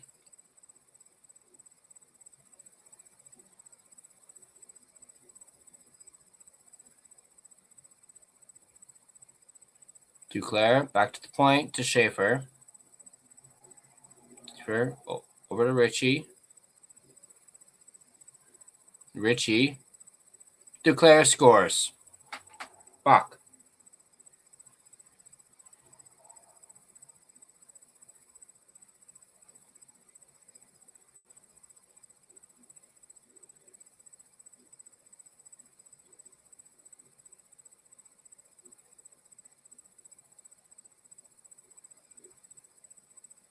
Yeah, no one covering Duclair.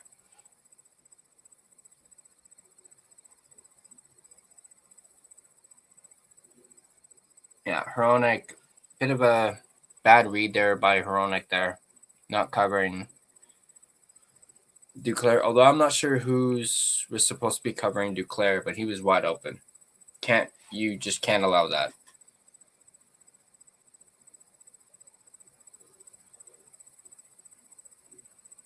Puck out of play.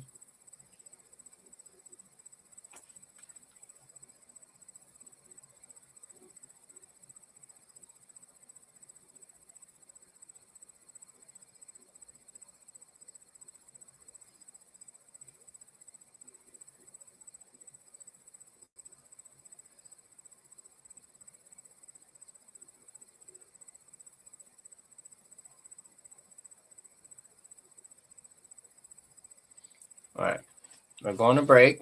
So 2-2 game, 5:24 left in the second period. Duo, back-to-back live streams. I'm loving it, bro. What made you start these up? Respect. Well, I just wanted to try something new.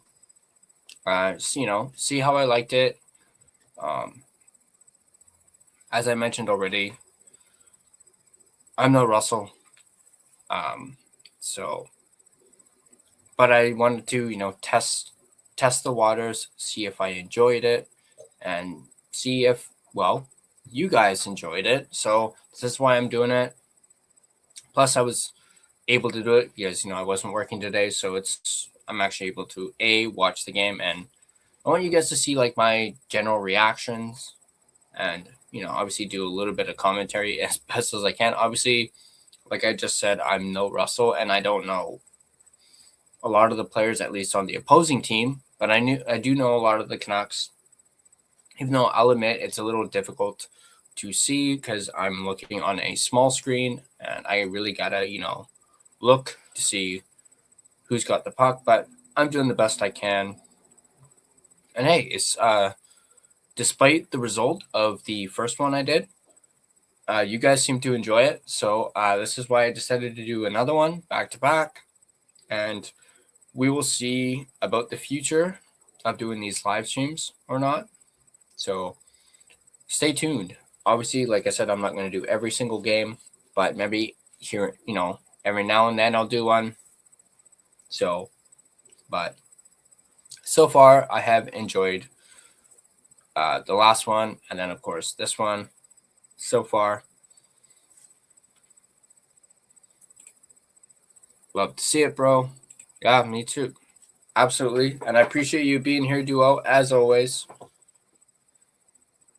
So,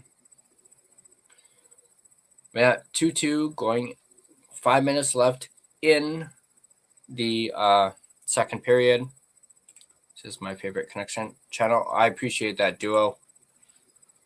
All right. Puck is dropped. Islanders bring it down. Boquist into the corner. Mark Gatcombe with it. Ratu with it. Bringing it around the net. Turns, or is that Camp?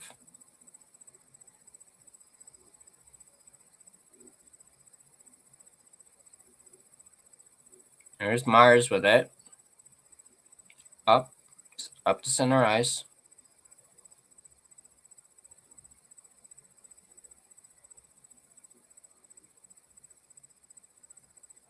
Islanders bring it down. Holmstrom drops. Drouin. Ooh, that was close. Schaefer with a shot. Blocked. Looked like that was blocked.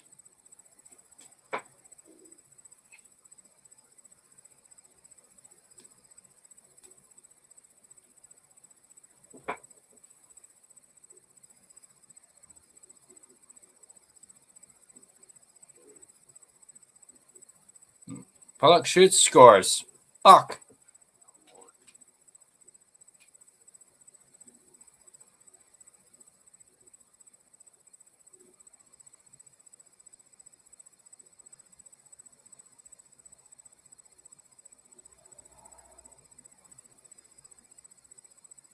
Yeah, wide open.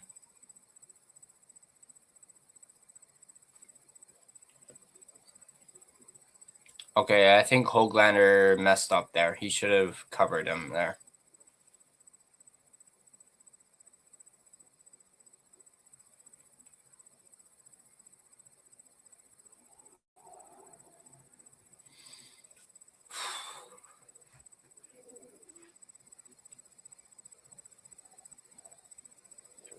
B.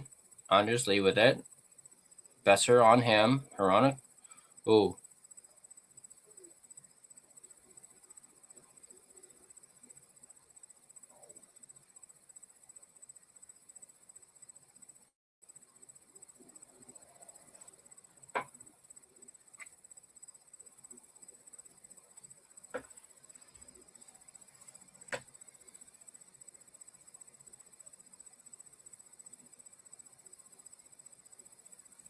No, puck down the ice. Ratu with it. Belander dumps it in.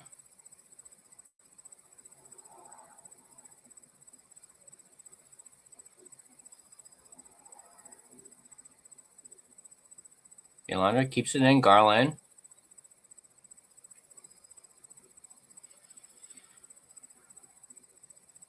Ogren to Marcus Pettersson to the front of the net.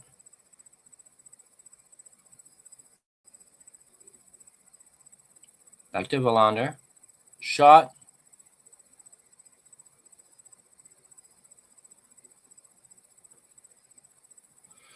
Another great chance.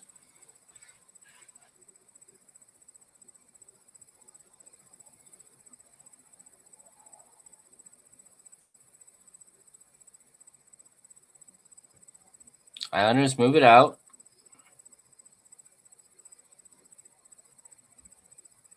Nice save by Lankinen.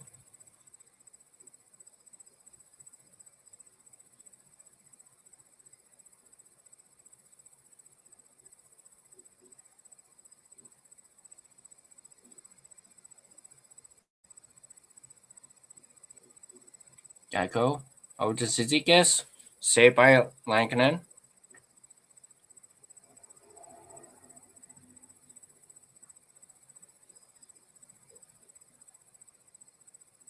Yep, around to Myers.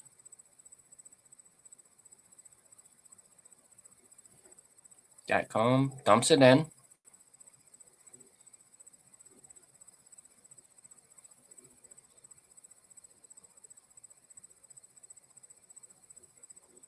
Dumps it in.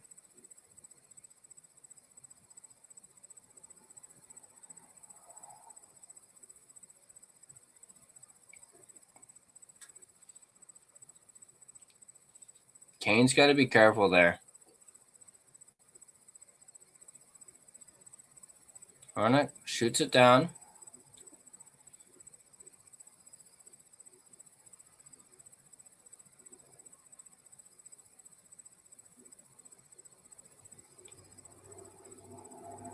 Sassone keeps it in. DPD there. Holmstrom dumps it down.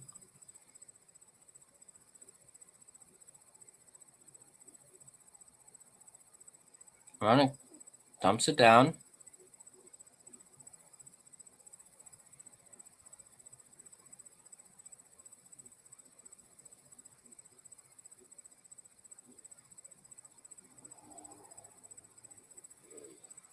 "15 seconds left in this second period.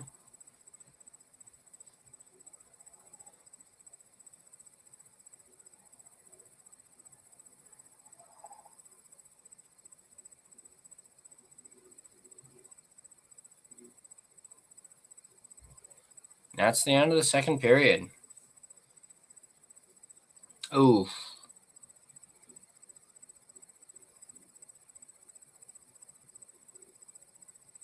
Ooh.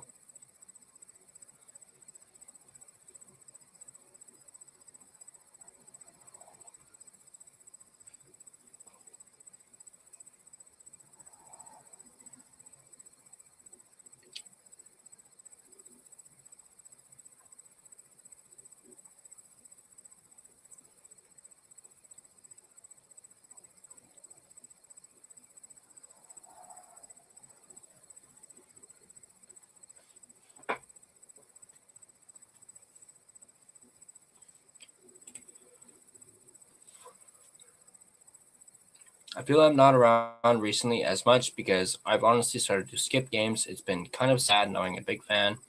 Used to never try to miss any. Never felt like we were this bad before. Yeah, 100%. And I hear you, man. I hear you. I'm kind of in the same boat. So,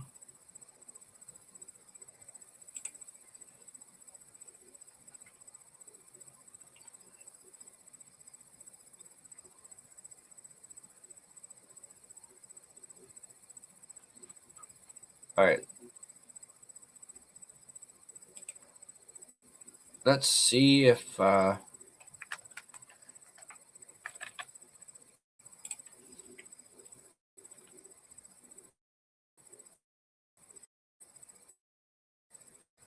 another commercial.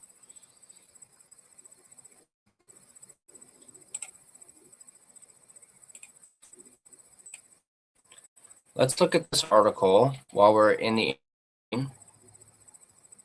I referenced it earlier on how Frank Cervelli is saying that there's growing suspicion from NHL teams that Elias Pettersson is traded this season.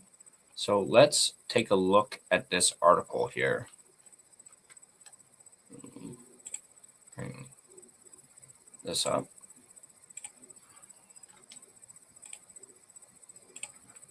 I want to share this.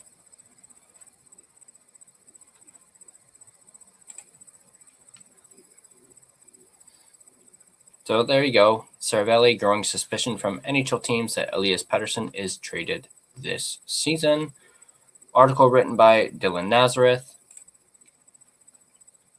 And he goes on to say, could the departure of top Vancouver Canucks centerman Elias Pettersson be coming sooner than anyone thought possible? Amidst the Canucks' rapid pivot to a rebuild, one thing is becoming clear: the team is open to offers on any of their core players if the price is right. Earlier this season, it was Quinn Hughes. This week, it was Kiefer Sherwood, and it could soon be Pettersson.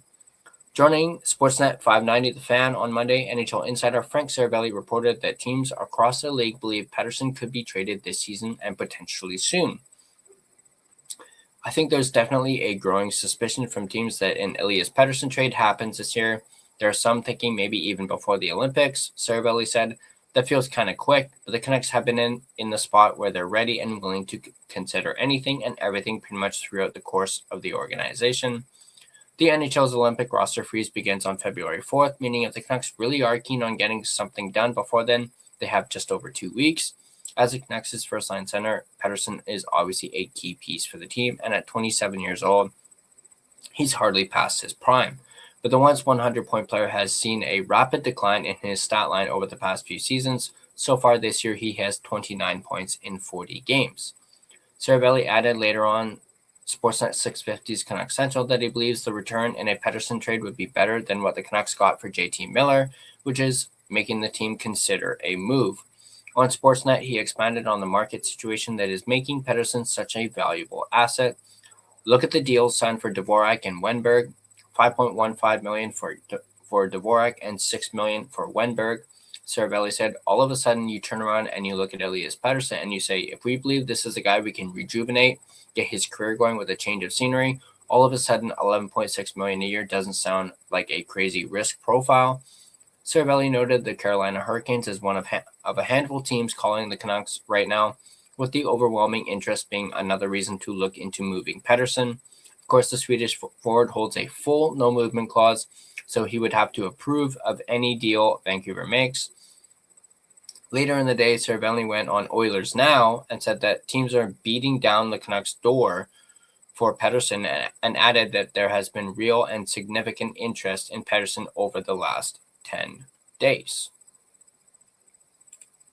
So, what are your guys' thoughts on that? That the potential for the Canucks to trade Elias Pettersson within the next couple weeks before the Olympic break. Obviously, anytime Frank Cervelli says something regarding the Canucks, I take it with a pinch of salt just because it is Frank Cervelli, and I just don't trust him. I also feel as though Cervelli is a bit, or not a bit, but he's, a Canucks hater. He likes shitting on the Canucks whenever he's doing his reporting. I also just don't really like Cervelli all that much. So, but that's just my personal opinion. I believe I've talked about that with Russell in the past when I've been on his channel. He actually was the one who said he doesn't really trust what Cervelli says. Usually what Cervelli says doesn't happen. The opposite happens. So yeah, that's just my opinion on that.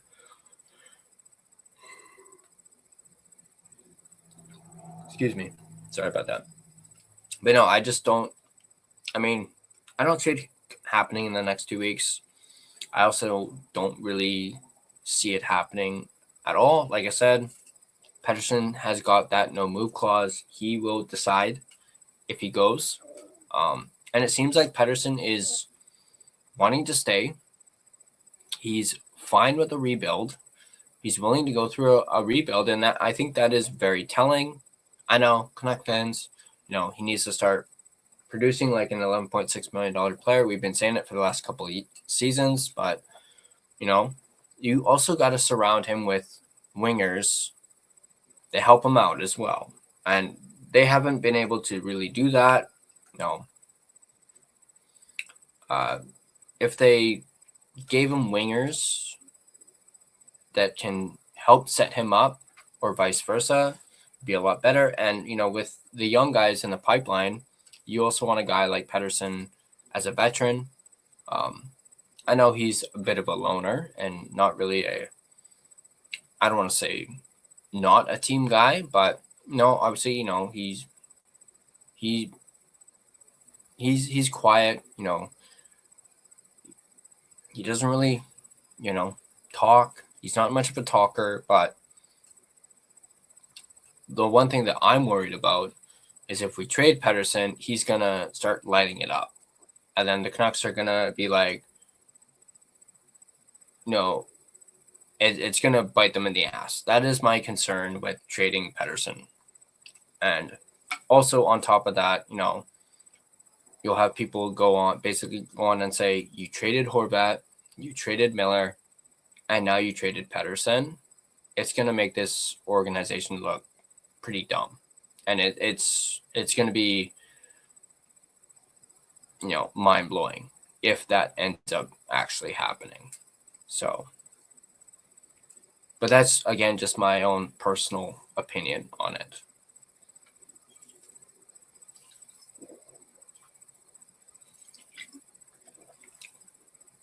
But once again, let me know in the chat, in the comments down below, what you guys think. Do you guys think Pettersson will be traded, before the Olympics?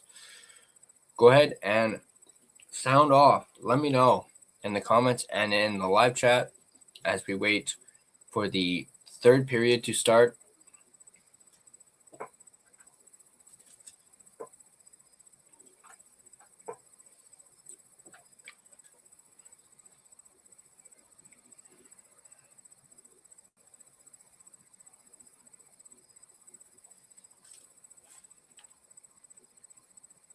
Okay, Duo says, I hope so.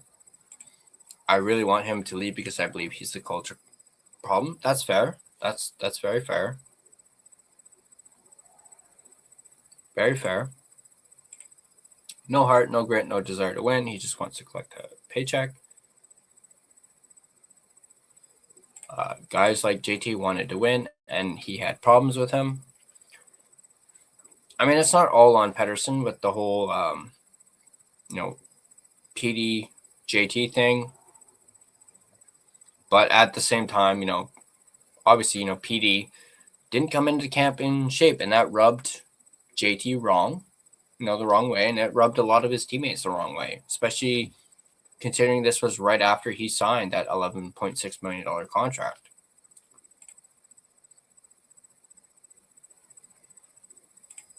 And Hughes left because he wants to win. Why isn't PD wanting a trade? Doesn't make sense.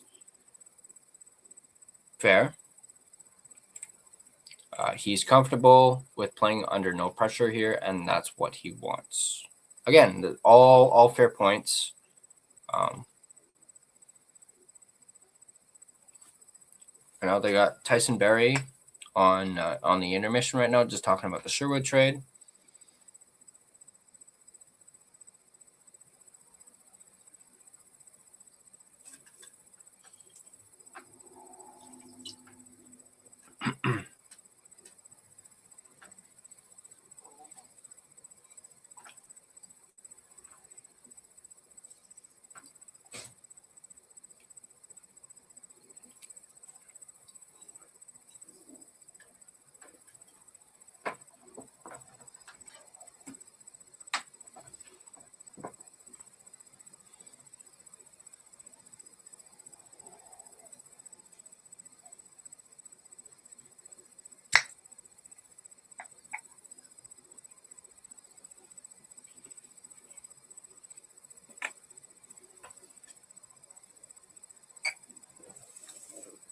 Oh.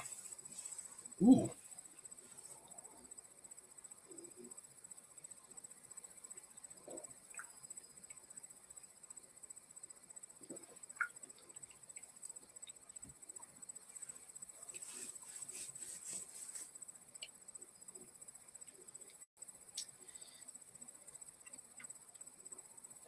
No, I'm not sponsored by these guys, but hey,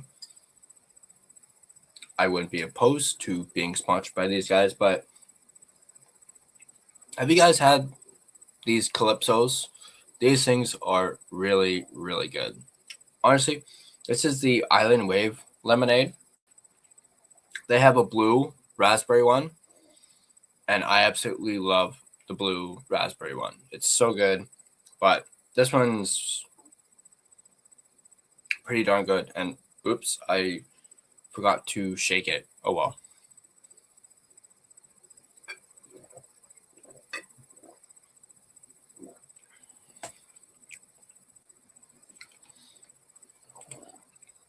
Harry, more trades are coming. Yeah, I could see more trades coming.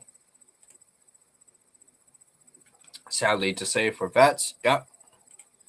Rebuild is coming. Yeah, it says they have Landon Ferraro on right now, and it says Canucks officially in rebuild mode. So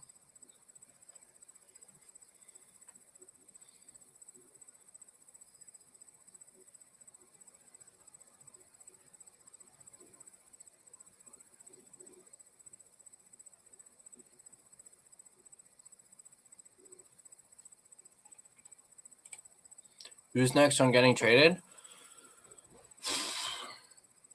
Well, I'm kind of thinking Kane. Kane might be the next one. But like with the report that I just showed about Pedersen, I mean, again, I take what Cervelli says with a pinch of salt because it's Cervelli, but honestly, to me, it's gotta be Kane. So, I mean, granted, Kane's I thought played pretty well here tonight. He's got a goal. Had a breakaway. Almost had 2 breakaways in this game. So I feel as though Kane's had a pretty solid game here tonight.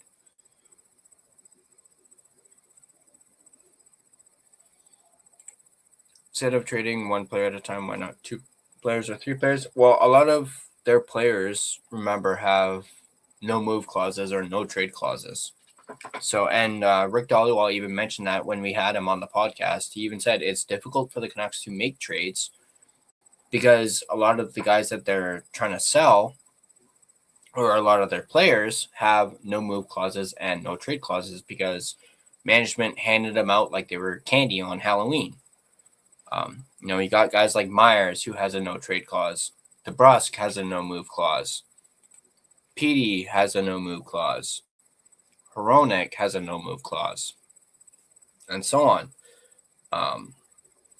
There's probably is a potential for maybe Höglander could be traded, although I have already said in my Höglander video, I kind of hope they don't trade Höglander. He's still only 25 years old, and I think he could be a part of this rebuild. Plus, I'm a big fan of Höglander, so I would hate to see him go. I could maybe seeing them trade Besser, but again, he has a no move. Whoops. Ouch. He as well has a no move. So Garland could be one, but from what I've heard, the Canucks are hesitant to trade Garland because they want to keep him. They want to keep him around as that veteran presence. I could see Drew O'Connor being traded. I believe O'Connor actually even has a no trade clause, or he might have like a modified no trade clause.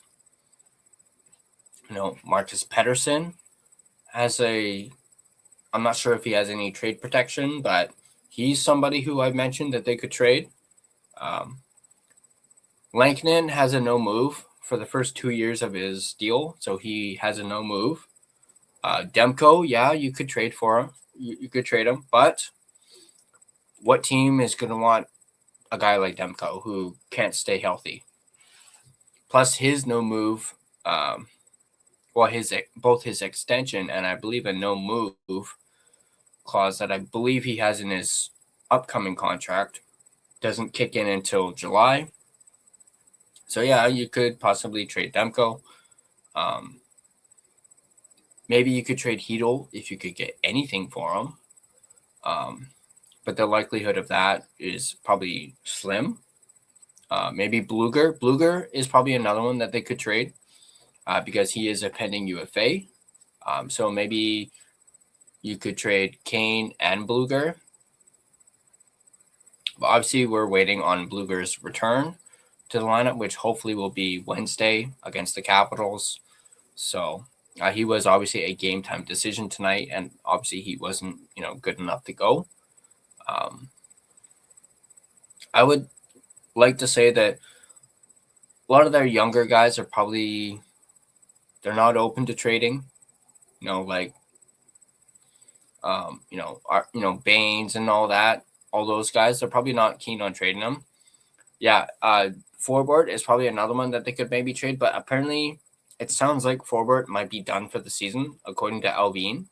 He spoke about that this morning.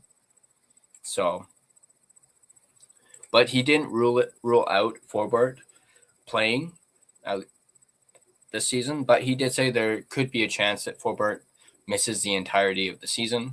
So, which is really going to suck for Forbort because I thought he was really great last season for the Canucks.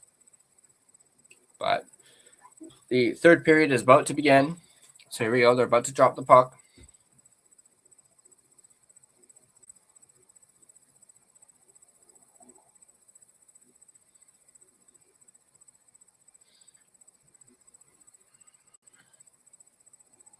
All right, down into the Islanders zone.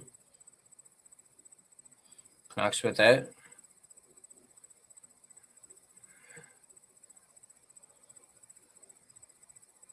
Whoa. Pettersson falls over again. Fuck, man. He really needs to add muscle to his lower body, man. The amount of times this guy freaking falls over.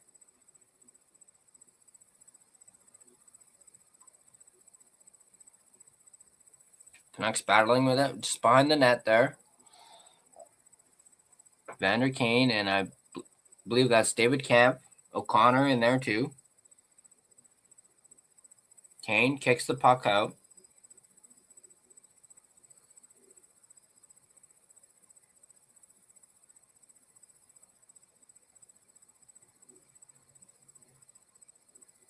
So Canucks get called for a penalty, and the Islanders are going to go to the power play.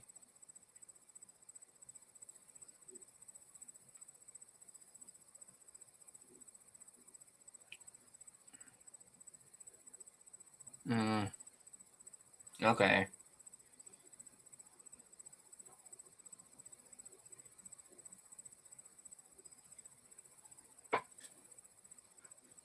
That was a good song. All right, so Islanders on the power play and the Canucks zone. Ooh. Fucking Myers.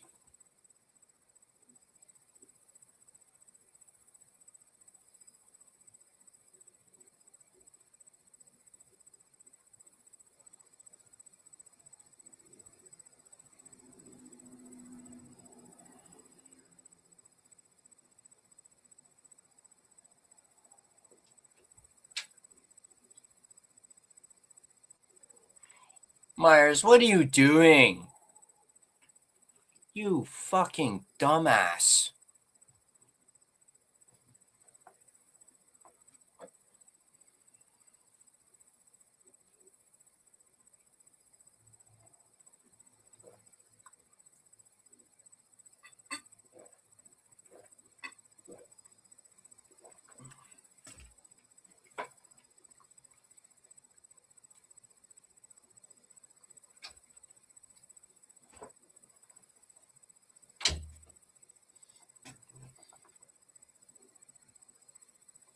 All right. Heineman. Back to Heineman. To Schaefer. Heineman. Blocked.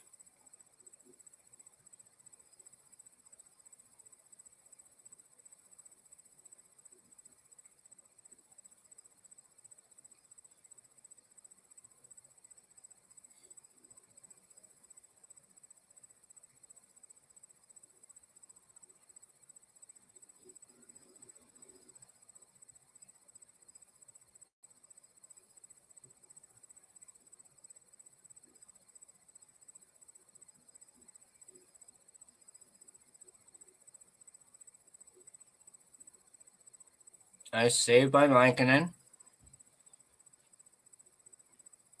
Barzell with it. Schaefer loading up. Schaefer shoots. Saved by Lankinen.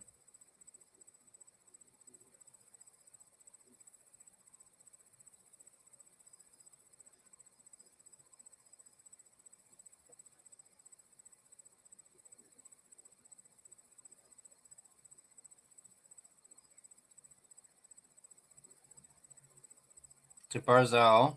Over to D'Angelo. Barzal. Back to Richie. Shoots. Saved by Lankinen.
Islanders. Down in the corner. Richie. Bullock. Holmstrom with it. So Canucks kill off the penalty. Bullock.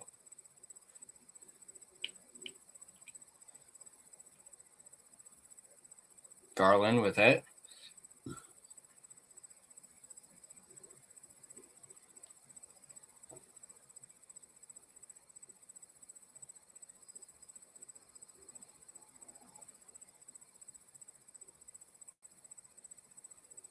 Garland dumps it in.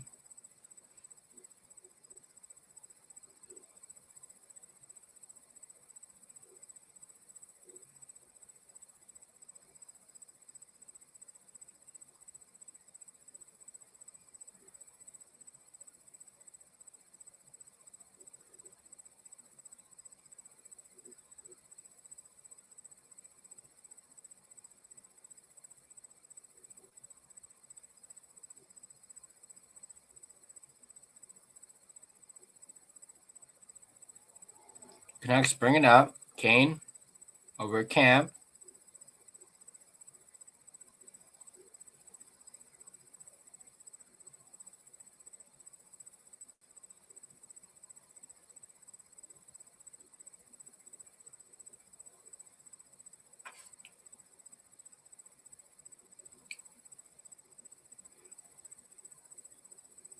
William with it.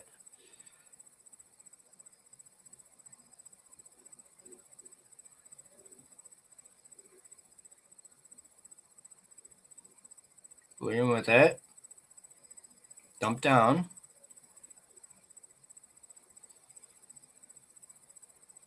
Back to the point.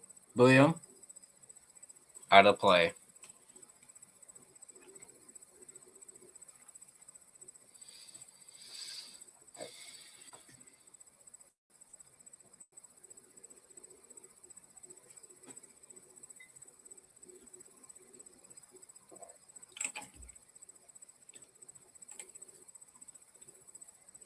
Oh.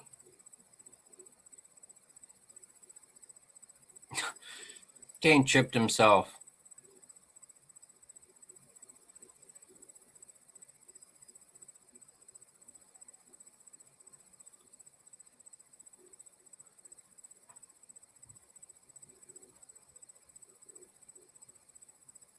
Patterson waved out of the faceoff. Here comes Bresser. Bresser wins it.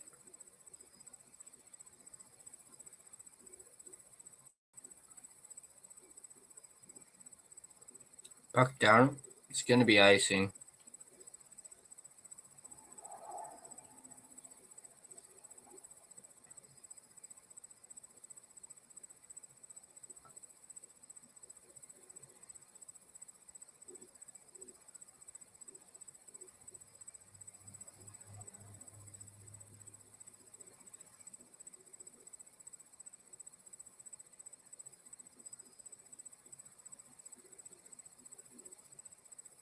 The Canucks zone. DPD.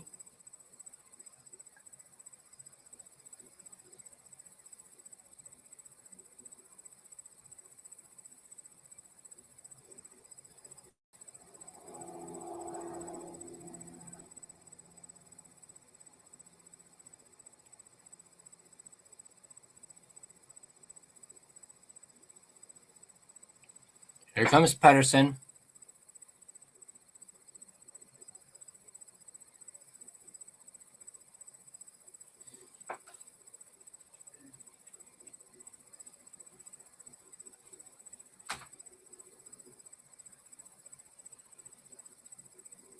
Out of play.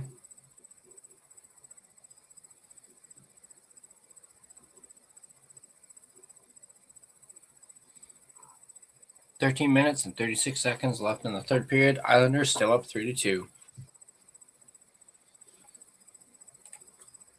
I don't want them to risk any sort of climbing up end of season here like they usually end up doing. That is fair. Totally 100% fair. Harry, I smell a loss again. Yeah. I mean, they haven't been as impressive as they were in that first period. That's for sure. That's for sure.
All right, here we go. Islanders with it. Richie.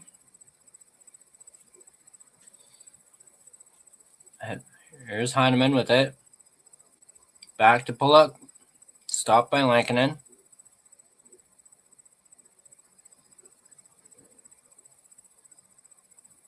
Wow. 100-mile-per-hour shot from Pulock there.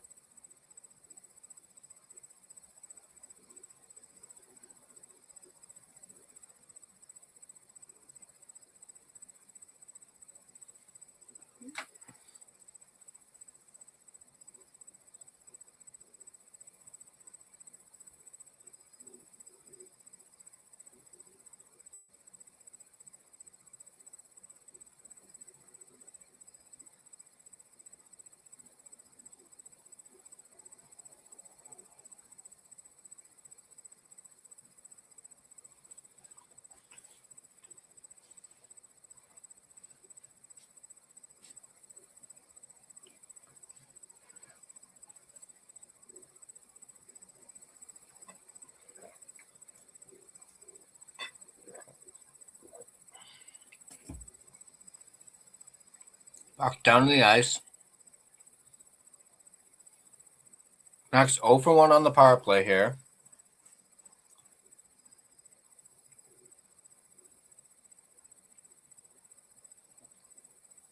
Lankinen with it. William. William checked.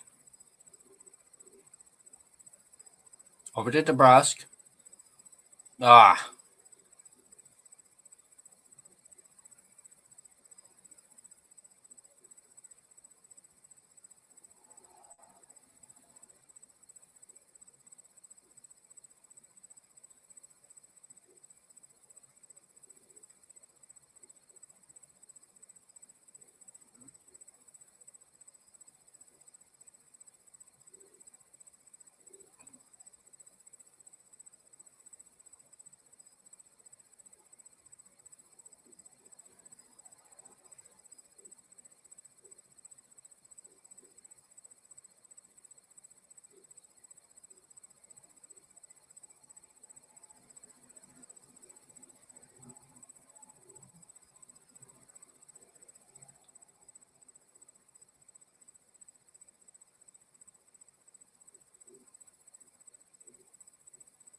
Garland steals it over to Pedersen. Off the blocker of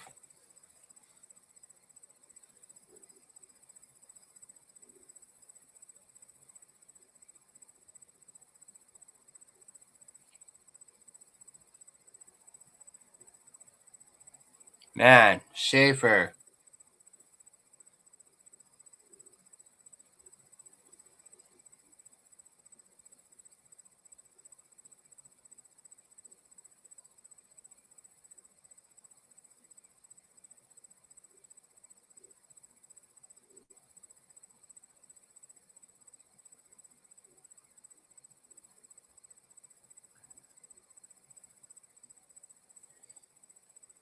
That was a nice chance. Yeah, Kane's having a game tonight.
Barzal with it.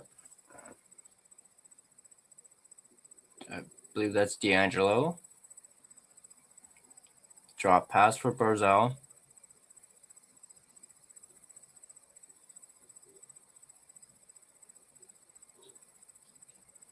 Back to Barzal.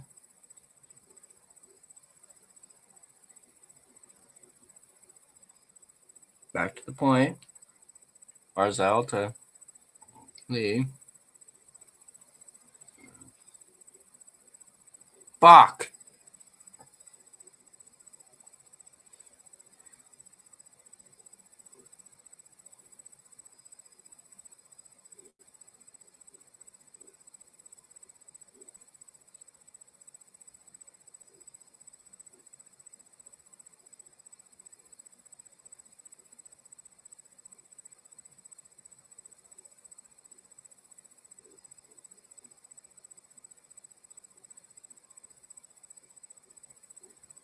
Oh, through Myers' legs. Fuck, man.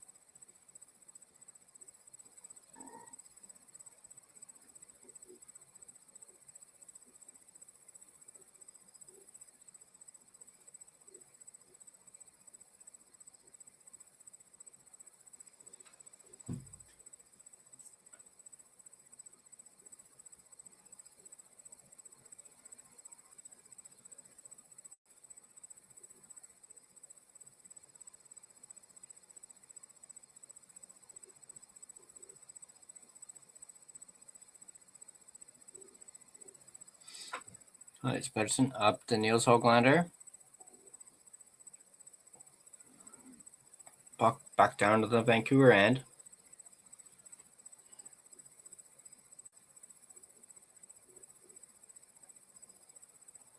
Up to Garland. Puck down around the Garland behind the net. Back to the point. Back to Garland. William with it.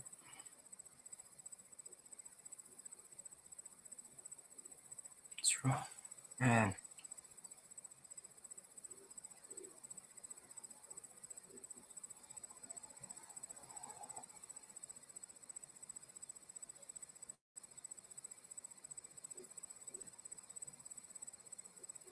Belaner with it.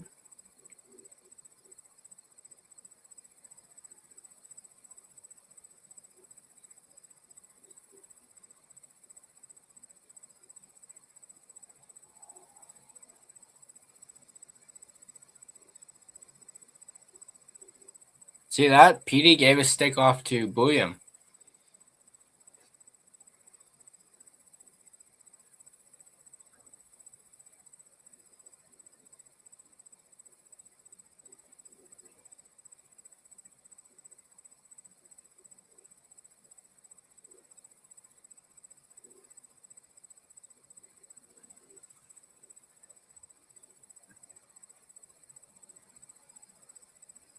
That was pretty cool to see PD give a stick to William.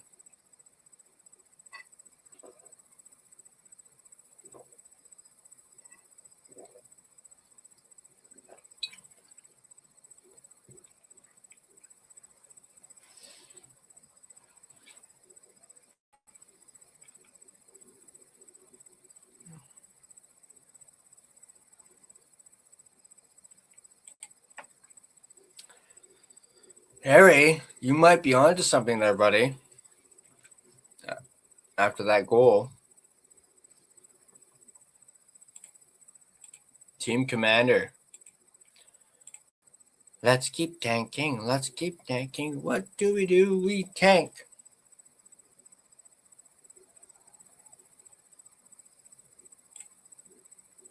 When do you think the Canucks are doing another trade, this weekend or next? I'm thinking maybe in the next week or two. But we'll see. We shall see.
All right.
Maybe. I'm not sure if Sherwood's going to be able to play. Is going to actually play in that game.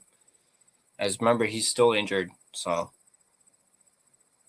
might have to wait till next year if he extends with the Sharks.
Islanders break it out.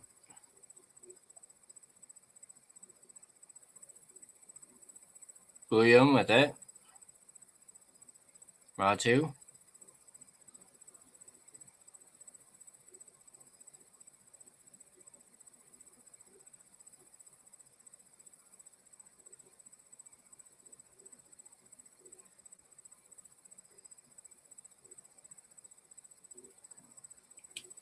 Oh, Canucks pulled Lankinen. Might be on to something there, Harry. 5-2 goal incoming. We shall see.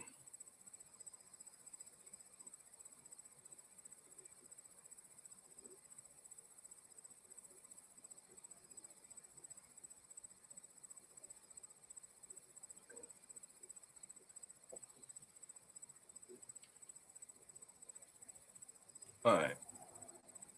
I will be right back, guys. Give me 1 sec.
All right, we're back.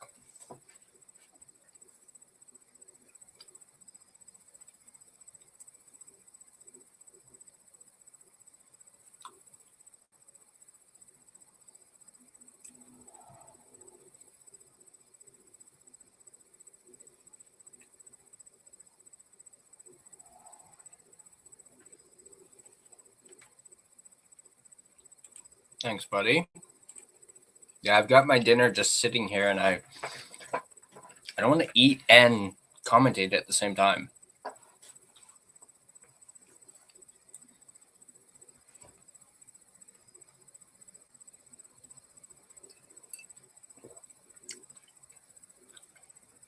Right, Lankinen out of the net.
Hronek to Hoglander across.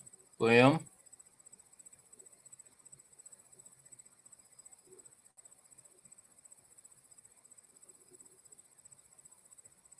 Hronek.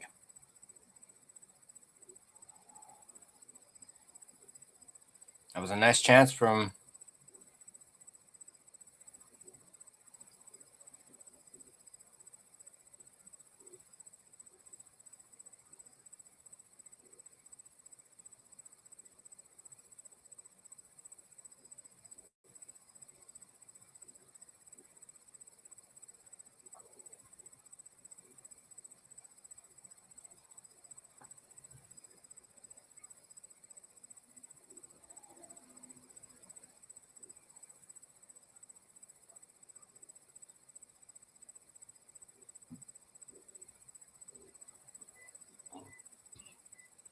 Hoglander with it.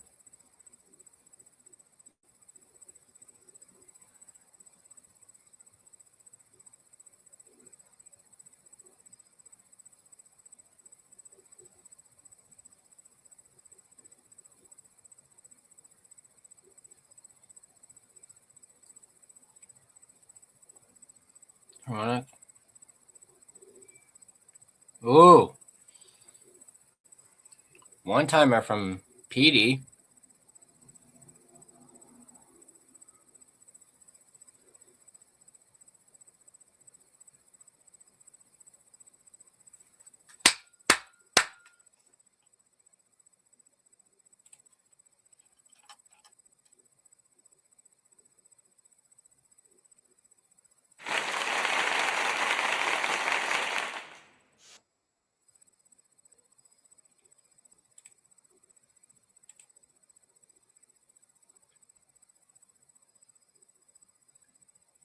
What is this? I'm curious to know what this sound is.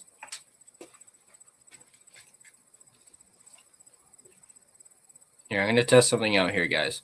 Badass. Oh.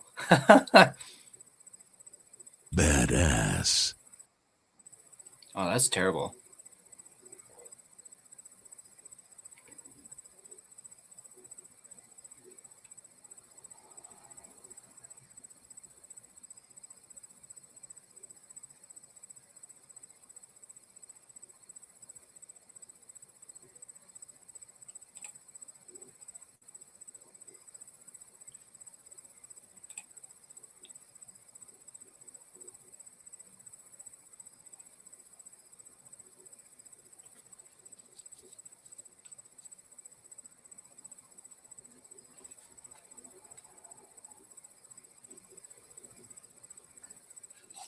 All right.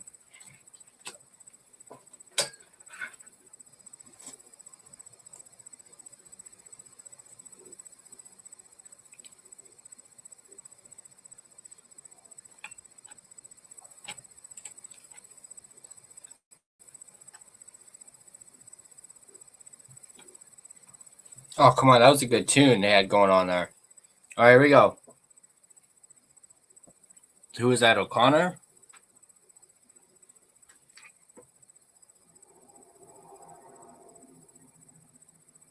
Yeah, O'Connor, assisted by Hronek.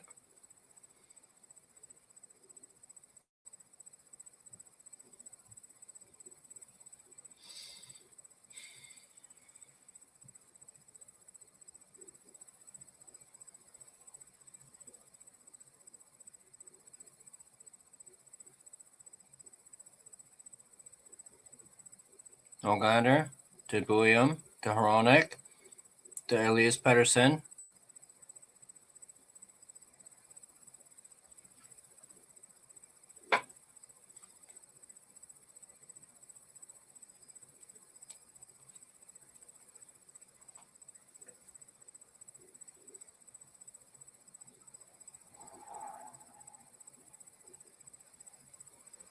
Hoglander.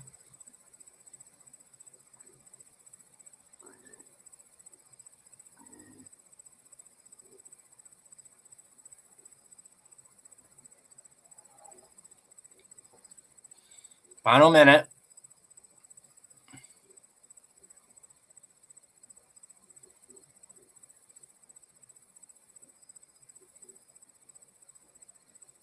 Another icing call.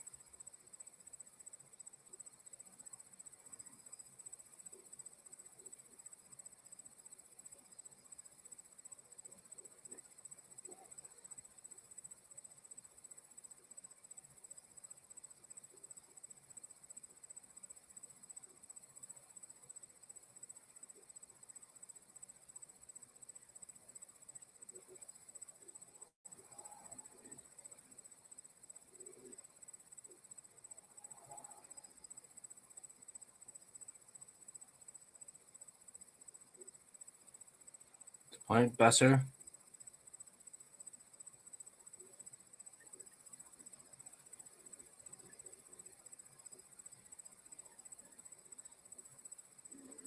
Here comes Pedersen.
Well, there you go. 11 in a row. New record set by the Vancouver Canucks. They remain winless in 2026. Yeah. Very good question, Harry. Very good question. Really makes you think.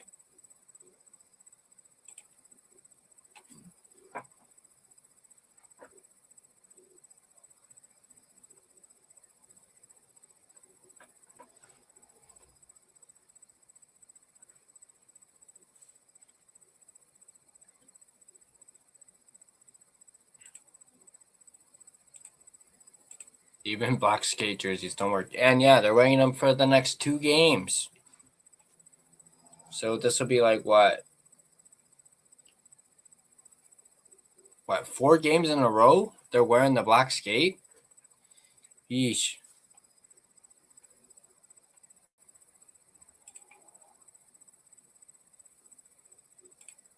Might as well lose the rest of the season. Well, at least win at least a game, for the paying customer, like I keep mentioning. So.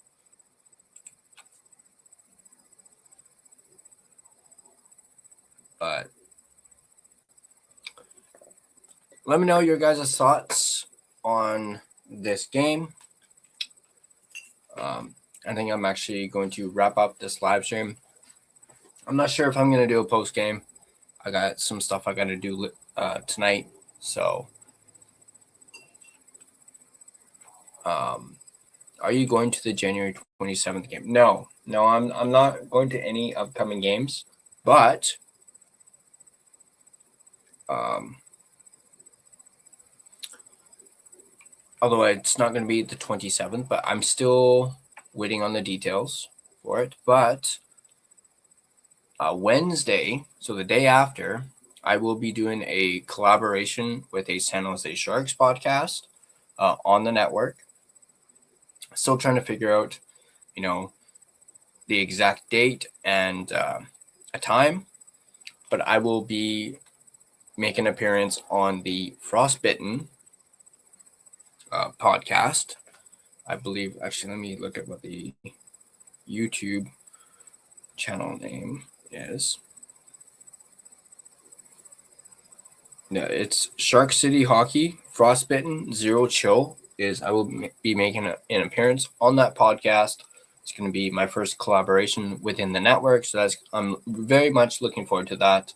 And hopefully we'll talk, Kiefer Sherwood in that video, talk about the Sharks, the Canucks, and so forth. So stay tuned for that next week sometime. But no, I won't be going to the Sharks versus Canucks game.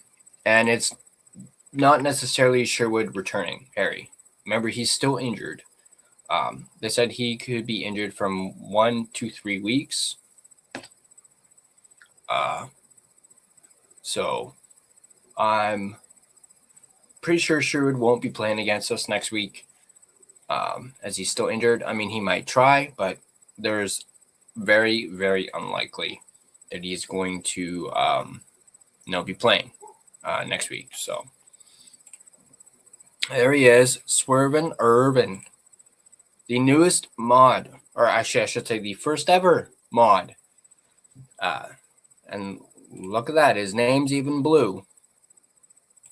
So yeah, Swervin. Ugh. I don't want to go to Canucks After Dark tonight. Oh yeah, I forgot there's Canucks After Dark. But hey, there's Clay's on later, so there's that. Prediction: Hedo returns Wednesday, and Tom Wilson immediately knocks him back out of the line. I didn't even think of that, honestly. Yeah, the fact that they're playing the Capitals on Wednesday, and although I think they said Hedo might need like maybe 2 more practices with the team before he comes back, so it might be like towards the end of the road, not road trip, homestand, but that would be pretty funny if he returns Wednesday against the very same team he got injured against and gets flattened by Wilson again. So that would be, I mean, I shouldn't say that would be pretty funny, but that's, I mean, it could happen. So, hey, Bobby. Yeah, no, I think that's going to do it for the live stream. 2 hours and 56 minutes. Not too shabby, if I do say so myself. Let me know what you guys think about the game in the live chat, in the comments down below. Obviously, we saw a lot more fight from the Canucks, particularly in that first period. Really liked how that first period went, and then they kind of, like I kind of said, seems like they kind of let their foot off the gas. That or the Islanders, were like, enough of this shit, and decided to help out the tank. So, but like I mentioned, let me know what you guys think in the comments. I'm gonna jump off, and I'm not sure when the next game live stream will be. We'll have to look through my schedule, see, but it might be not until next week. Tank be damned. I really wanted this win tonight after Charlotte dunking on us last night. I didn't see that bit on him dunking on us, but I did overhear Clay say something about him being a little aggressive. But yeah, anyway. It's okay. We face them next week, so perhaps we can dunk on him if the Canucks are actually able to get a win, possibly against the Sharks. But that's going to do it for this live stream. Thank you all for watching and sticking through the entirety of the game. I obviously appreciate every single one of you, and obviously don't take you guys for granted. On the way out, you guys can like this video, and if you're not subscribed, feel free to subscribe. And like I said, hit that like button. If you want to stay up to date on all your Vancouver Canucks content, be sure to smash that subscribe button and turn on your notifications so you don't miss a single video. Get your line change merch. We have our official merchandise store. Right now, we are selling our 1-year anniversary collection featuring our completely redesigned logo, both in blue and green, as well as our skate variation of our logo. And you guys can check it out at the linechangepodcast.threadless.com. Honestly, that black hoodie with the skate logo looks absolutely fire. I actually already ordered one of those hoodies for myself, so hopefully I'll have that coming in the mail soon. But go ahead, check it out, thelinechangepodcast.threadless.com. And if you want to be a part of the discussion, have more talks like this, join our official Discord. There's a link to it in the description down below. It's completely free to join, so go ahead and do so.